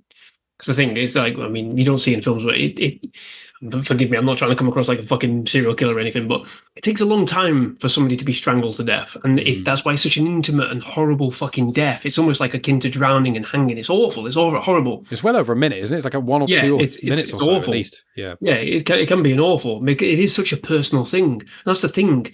If she's activated the lightsaber, it's blue, and she's wandering over, and she's going, like, you can see the dark side in it, because that's it. Her expression doesn't change. It should have been one of confusion, one of, absolute fucking, even the eyes, mesmeric, like, or the dark side eyes. I don't understand. You killed her. Why? Like, go really in for it. Get it more and more angry as he's trying to explain. No, you're not explaining enough. Why? Why'd you do this? Why'd you kill everyone? Everyone died. What? Get really into it. And as that ferocity and anger's growing, show the grip on the lightsaber getting more intense. And then, we think, oh fucking hell, she's gonna swing at him and cut his head off. But no, she almost takes a breath, and the next thing, he is choking and he is expiring. His eyes bulge and all this kind of stuff. It needed to be more harrowing than it actually fucking was. It needed to be really intense. Because like you said, like we've said, this show was meant to be a dark side show. Well, this is, at this point, you've gone past where you should have already turned to the dark side in terms of really ramping up how dark the show should be. The show should have been as dark as Empire, should have been as dark as Andor, because that's what you're trying to tell us. It's a dark side show. People are turning to the dark side. People are dying en masse. We don't need these comedy flicks from fucking Bazil. We don't need it. We needed to get up to this point. We need to ramp up to this point where she is literally holding this lightsaber, his lightsaber, crushes his throat, and then as she's doing it, that's when the fucking blade turns to red, and there is this resounding outburst of emotion and rage. But then also, it's undercut by what happens next. But she could have dark side eyes, which we've seen. Anakin gets them. You see that, like, it's quite a common thing. So you can see she could look up, like shaking, and it could be literally like, Soul's dead, and she's got dark side eyes, and she's like breathing heavily, looking down and stuff. And then the stranger could go and try and touch her, and then instead of her just swiping and it going red, she could then go and run at him and like screaming, almost like Jackie Lon did a little bit in when she just does that bit with the twist and twist and twist, almost her doing that, but like the Luke when he taps in the dark side on fights Vader and Return of the Jedi, where just slam and like her doing that to the stranger just after killing Soul with yellow eyes while screaming, and then he like is taken aback and he's almost doing defensive stuff, and then she just stops for a second in the middle, like hair down, breathing, and the stranger and Mae are there kind of just looking at her, and she's just breathing and just slowly looks up, and that's when you see the dark side eyes. That imagery would have worked a lot better, and it's just frustrating, which on paper you go, we're doing a lightsaber bleeding, sick, we're not going to do any other dark side stuff, okay. The eyes are iconic. It's what Anakin does that in Revenge of the Sith. Yeah, that's just it.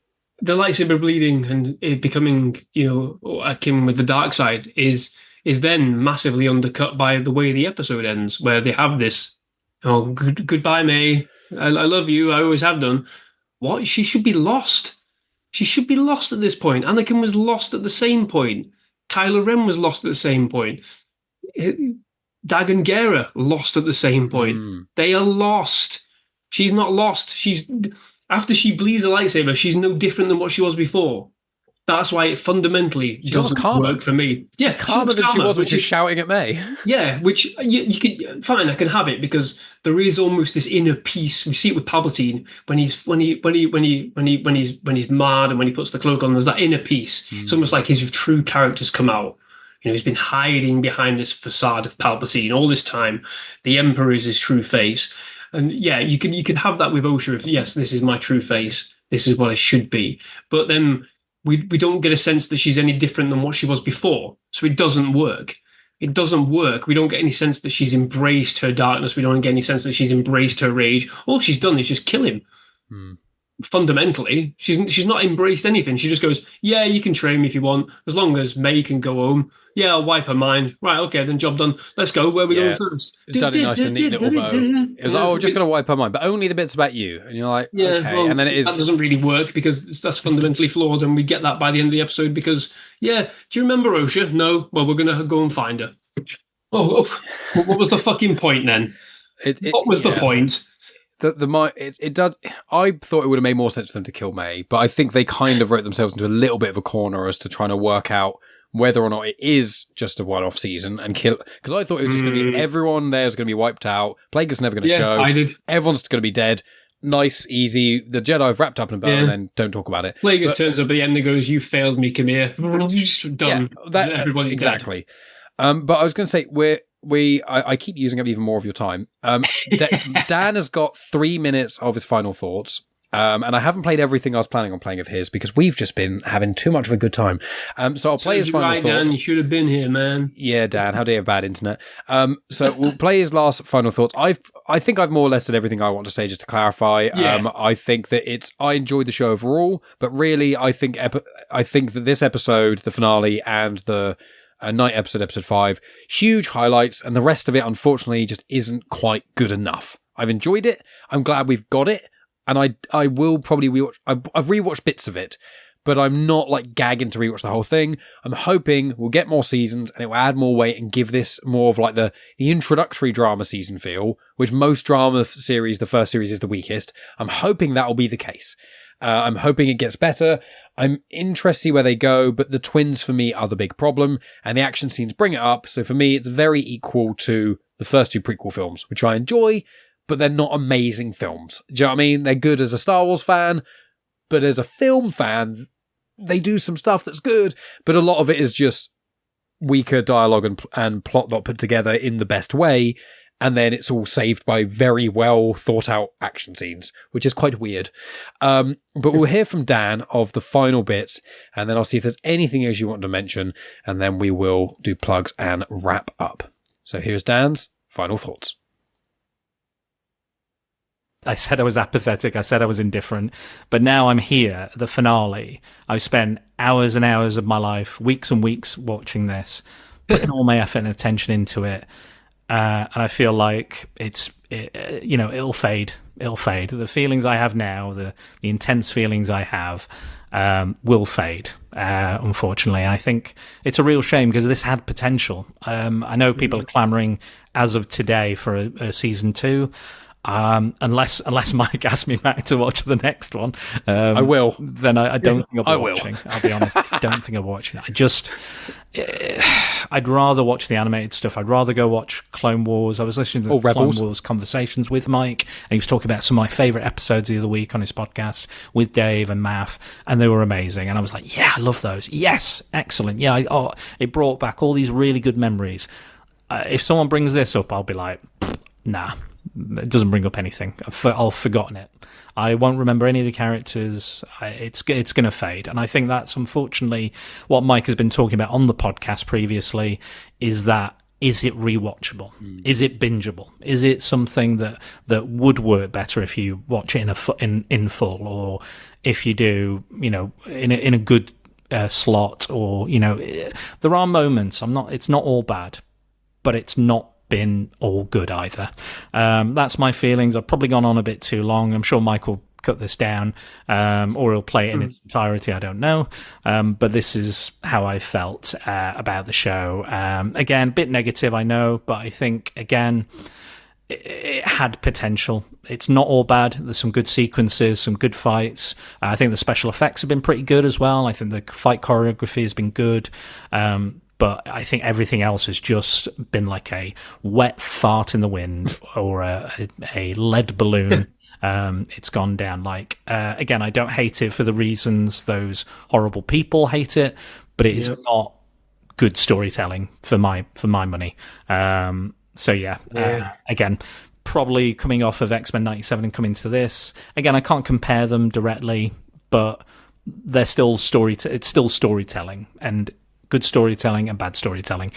And it's not for me, guys. Sorry, but it wasn't for me. I wish I could say more. I wish I could go into more depth with Mike and Andy, and I'm sure they will. I'm sure they've talked to the cows come home. But these were my thoughts. Whether Mike leaves them uncut or whether I am, cut to pieces, I'll let him decide. But these have been my thoughts, and I am now going to be a Jedi outcast. I'm sure other people like this show more than I did, or had differing opinions. I'm too critical of it, but I also have quite been. Am I on the light side? Am I on the dark side? I don't know. But thank you again, Mike, for having me. And Andy as well. Thanks for your reviews as well. I very much enjoyed all of them as well. But yeah, it's a good night for me, and it's good night from him, the guy in the cave, whoever that creepy guy is, Darth Plagueis or whoever the fuck he is. I'm sure Michael will have told us. But good night, and may the Force be with you. Thank you so much, Dan. Thank you so much. And for listeners, go check out Spider-Dan The Secret Bores, his podcast. Link will be in the description. And also, he has been on, I was on his pod doing District 9. We recently did Disney discussions, Fox and the Hound, and Lady and the Tramp. And we've got another recording due in September when I get back from America. And it was my pick. Which is going to be Tron, which is good fun. The two Tron movies, the original and Legacy, because I've never seen Legacy. Oh, I love both of them. Yeah, they're really. I remember watching the first one. It's very underrated. Well, not underrated because it's a classic, but I love how the special effects are now. They're so bad, they kind of work again. Yeah, it's funny. They are so out of place. They really so out of place. There's really no blending there at all. It's like it's when someone tries to put an image on top of another image or something with nothing in Photoshop. Just it's like oof. But Andy, is there anything you want to add before giving your final plugs? I think I just like to say that I echo a lot with Dan, to be quite honest. I mean, I am negative, but I'm not negative because I'm doing it on purpose. No. I'm negative because of my mass investment in the franchise overall. I don't like all of it. I really don't like all of it. I don't want that to be some kind of myth that I'm hating because it's all great. I've got issues with the originals. I've got issues with the prequels, and I do not like the sequels at all. I mean, I love Andor, I love Rebels, I love the Clone Wars to a degree. I've never watched Resistance. I've read some of the old. Don't watch Resistance. Bad Batch is good, but it's the first season again is actually quite weak. Yeah, I've read loads of the Legend stuff. The Throne, the Zahn trilogy of Throne, the original one, which is what we all hoped and wished would have been the sequels originally. I'm a massive fan of that. I'm a big advocate of that. I mean, it's difficult. It's difficult to because I do view things with such a critical eye, and that's a product of my upbringing and my investment in film and movies when I hit my mid-teens. When I was doing my GCSEs and started doing drama and then film studies, really getting into the nitty-gritty of film and what it means, themes, symbolism, all this kind of stuff. I do it with everything. And my channel name belies, a lot of my thoughts on movies. I'm not critical of absolutely everything. I don't tear things apart unnecessarily. Things need to speak to me. They need to speak to me, and they need to have a good foundation, a good basis. And the pillars are always writing, directing, and acting. And for me, this series had none of it. All three of those pillars have got chips missing out of them. And what those pillars are holding up is unsteady because of it. Because there are massive flaws in those three pillars with this series. Fundamentally, there's massive flaws in it. To the point where I think the writing is completely disheveled. It's gone. It's a thread, and it's all toppling over. To put a visual aspect to it, it's toppling over. It's barely hanging on, and that's where my frustrations come with this series. It hasn't been 0 out of 10s at all. Not at all. It's been 3, 4s. That's where I've been sat, and that's mediocre. For me, if I was to put middle grounds on it, I'd say 5 and 6s are averages, 7 and 8s are goods, 8, 9s and 10s are marvelous epics, 0s, 1s being dreadful, 3s and 4s being utterly mediocre, and that's where this is. It's mediocre. Star Wars doesn't deserve mediocrity. It doesn't. We had this problem with with the prequels to a degree, and I do worry that, is the vast majority of Star Wars just going to be mediocre to the point where it's all memes and whatever. That's what bothers me. That's what worries me going forward, where they're just going to accept the mediocrity, which is what I referred to in our Discord chat. The Filoniverse is getting a bit like that. As much as I enjoy Star Wars, and I'm liking it, as I've always said, is the problem is with the Star Wars series, much like the Marvel series as well, is most of them, when you're fans of the franchise, are good. 6 out of 10, maybe 7s. There's been Moon Knight, I think, and Loki for me really were elevated. I rewatched Moon Knight as well a few months ago, and it's even better the second time. I think it's a genuinely fantastic show, whether or not you like Marvel. But the thing is that that's fantastic. Loki's fantastic. The rest of them I've probably rated 7 or 8. I've been fun. Not even 8 at a push, but more like 7. I've been like, yeah, it's enjoyable. Probably won't rewatch it again. Glad I saw it, but I wouldn't recommend it to anyone who isn't super into Marvel. And that's been the problem with a lot of these Star Wars shows. Is like, or you can recommend to anyone because it's phenomenal and independent.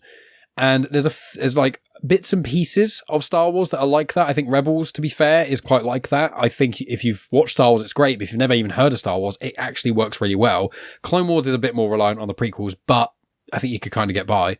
But the thing is that I've found with the Filoniverse and with Acolyte, for me, I'm like, these are good. I can see the seeds of something good here, but we're nearly 10 years, we're 10 years into the Disney recanonization. We're several years since The Mandalorian came out. It should be 1 series out of 5 is 7 out of 10. The rest are much higher. But it's the inverse, is that one series is exceeding it, and all the other ones are the ones that are failing and are not, they're not bad. Dan puts it, farts in the wind. But the thing is, I wouldn't call them farts in the wind. I don't think the writing's atrocious. I just think the problem is that they're not good enough.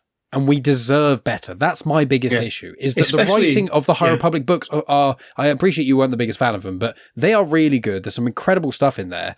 But the thing is that isn't being translated. We need to get the High Republic writers to be more heavily invested in the writing of the show so that it can have some of that more coherence. That's my issue, is that I enjoyed it, it's good, but it should be better. Yeah, and that's especially when... Because I was watching the show in parallel with House of the Dragon and The Bear as well. I love The Bear. I haven't watched series 3 yet, but I love it. Exactly. But it's when you're watching that almost in between, watching this series in between both of those. It's the same. Like House of the Dragon is not that far in terms of the world. It's not that far from Star Wars. It's fantasy. It's high fantasy. 100%. Yeah, it's universally embraced. It's universally embraced, and this is the thing. Like, I hate the idea of being lumbered into that crowd as, you're a bigot, whatever. Well, that's not the case, because House of the Dragon is very diverse. The two central characters are both females, and they're fucking brilliant. They're absolutely brilliant. Rhaenyra is fantastic. Alicent is fantastic, and some of the episodes have been so in depth and glorious, and it's all just character. It's all just political plotting. Like Andor. Yeah. And I don't want Star Wars to be the exact fucking same. But the problem is, again, when you look at like The Bear, for example, it's a kitchen in Chicago. And they're able to create intense character drama and comedy so well done, so tight, so compact, so invested in character. Why can they not do that with Star Wars on a consistent basis? Like I said, I don't need it to be House of the Dragon. I don't need it to be Andor. I don't need it to be The Bear. I don't need it to be Cobra Kai. What I need it to be is consistent and good at character and writing and dialogue. Because if you do that, you appeal to that wider audience that isn't there. It's the same with the Marvel shows. You appeal to the wider audience that might have disappeared because they're going, I don't understand it, because it's focusing on this, and I don't get it. I don't feel like I want to watch it because you're telling me I have to watch it. Whereas House of the Dragon's going, yeah, you watch Game of Thrones. Here is a backstory from, again, 100 years or more prior, just like the fucking Acolyte. But what we're going to do, we're not going to say you have to watch Game of Thrones. It will help, but we're going to give you a show that really emphasizes who these characters are and gives you a depth into their plight, their issues, and what fucking tragedies there are. Because the thing with House of the Dragon is nobody's going to win. It's going to be a massive disaster on both fucking sides. If somebody will win, obviously somebody will end up sitting at the head of the table, but it'd be such a loss for every single person that nobody will feel like they've won. That's what's fucking interesting. And it's the fact that they're plowing that into the show. I mean, I'm not going to spoil anything, but there's been a couple of scenes in season 2 where they've literally gone, we need to stop. In this case, well, no, we can't. So we'll see you on the battlefield. It's like, what are you doing? You're riding into death.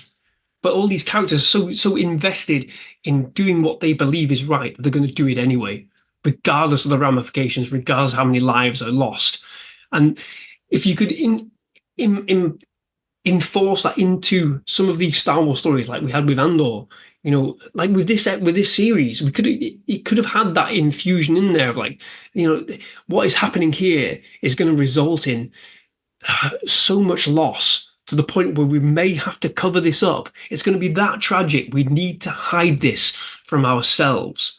If they made it so that it was interesting and so deep that you could feel it coming out of the screen at you and going, fucking hell, this is not right. This is so painful.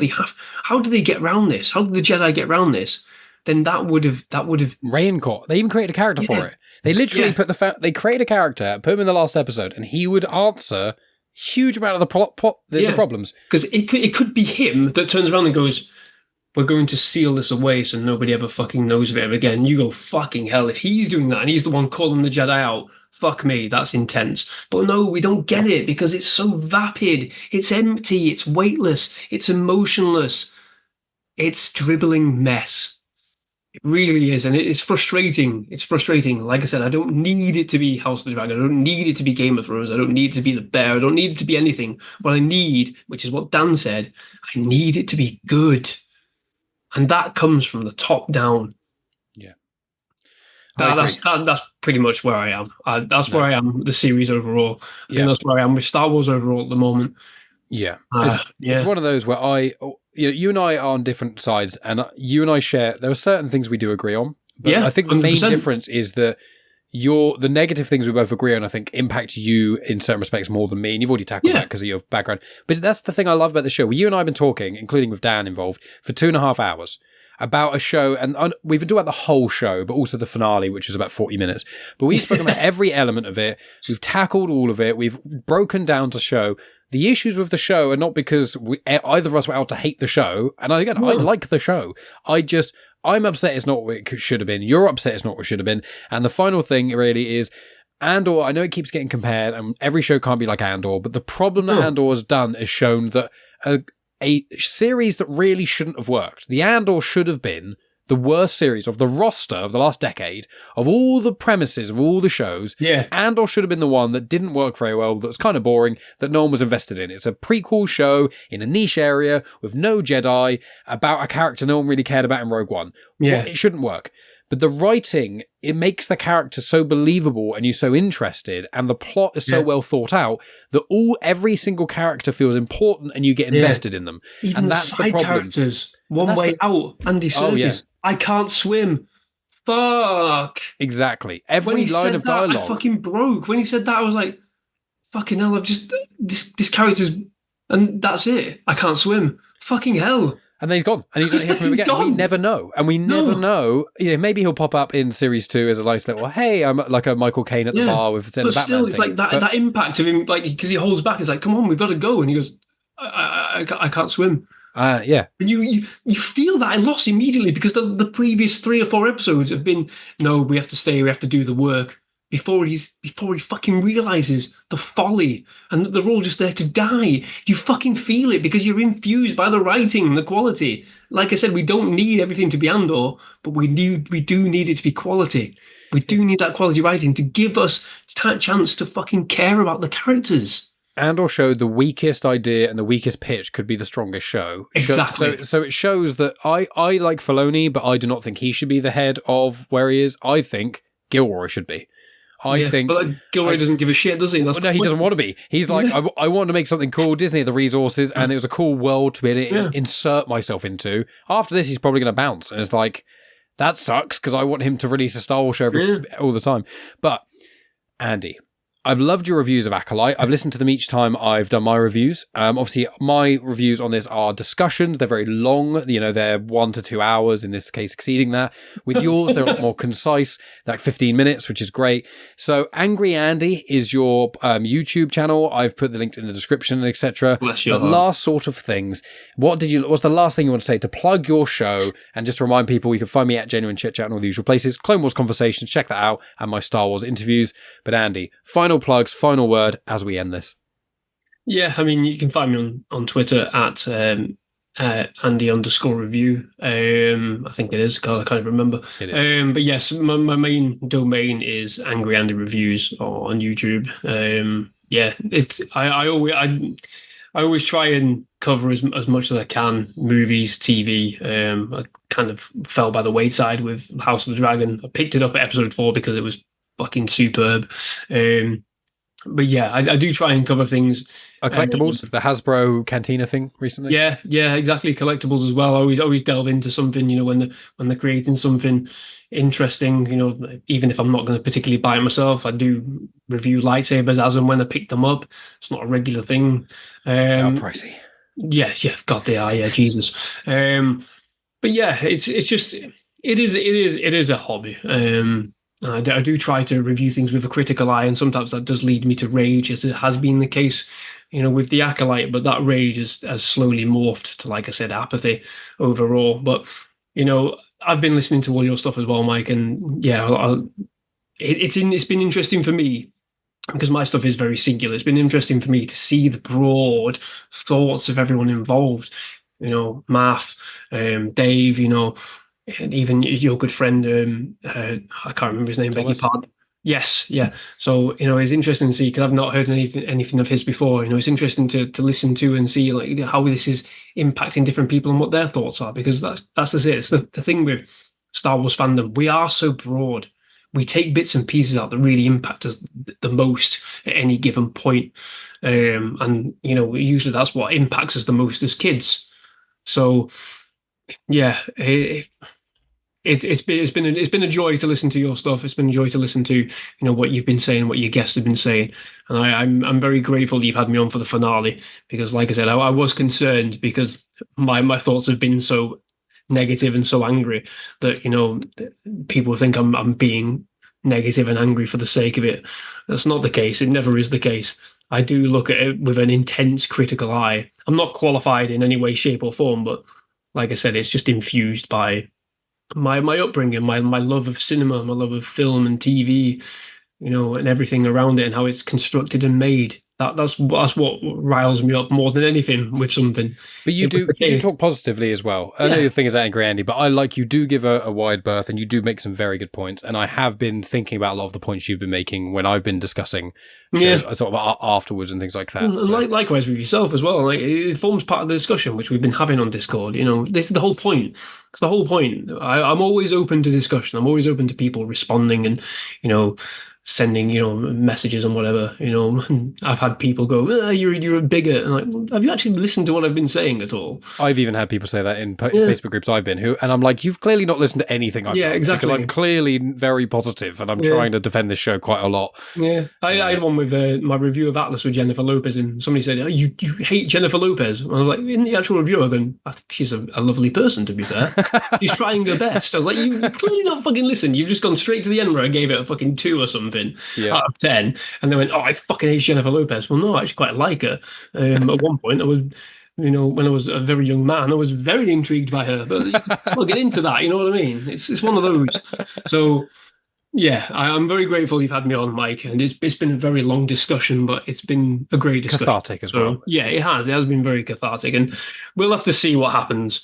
We'll see about Skeleton Crew, which I'm not excited for later in the year. No, so I couldn't even remember its name, and the fact that they've not released anything about it apart from a weird teaser poster that kind of came and disappeared, and like 2 set photos, and that's it. And it's I'm not thrilled. It's Andor Series 2. That's what I'm finishing off Clone Wars, getting to the good stuff, and then I'm going to Andor Series 2. But absolutely, I'll see you there. See you there, good sir. Well, thank you again. Thank you for all the listeners for tuning in. I appreciate you all, especially this extra long podcast. Hope you've enjoyed it. To be the finale of Acolyte, we've tackled everything we can. And Spider-Dan, thanks again for sending that recording in. And on his Patreon, you can listen to the whole uncut 32 minutes.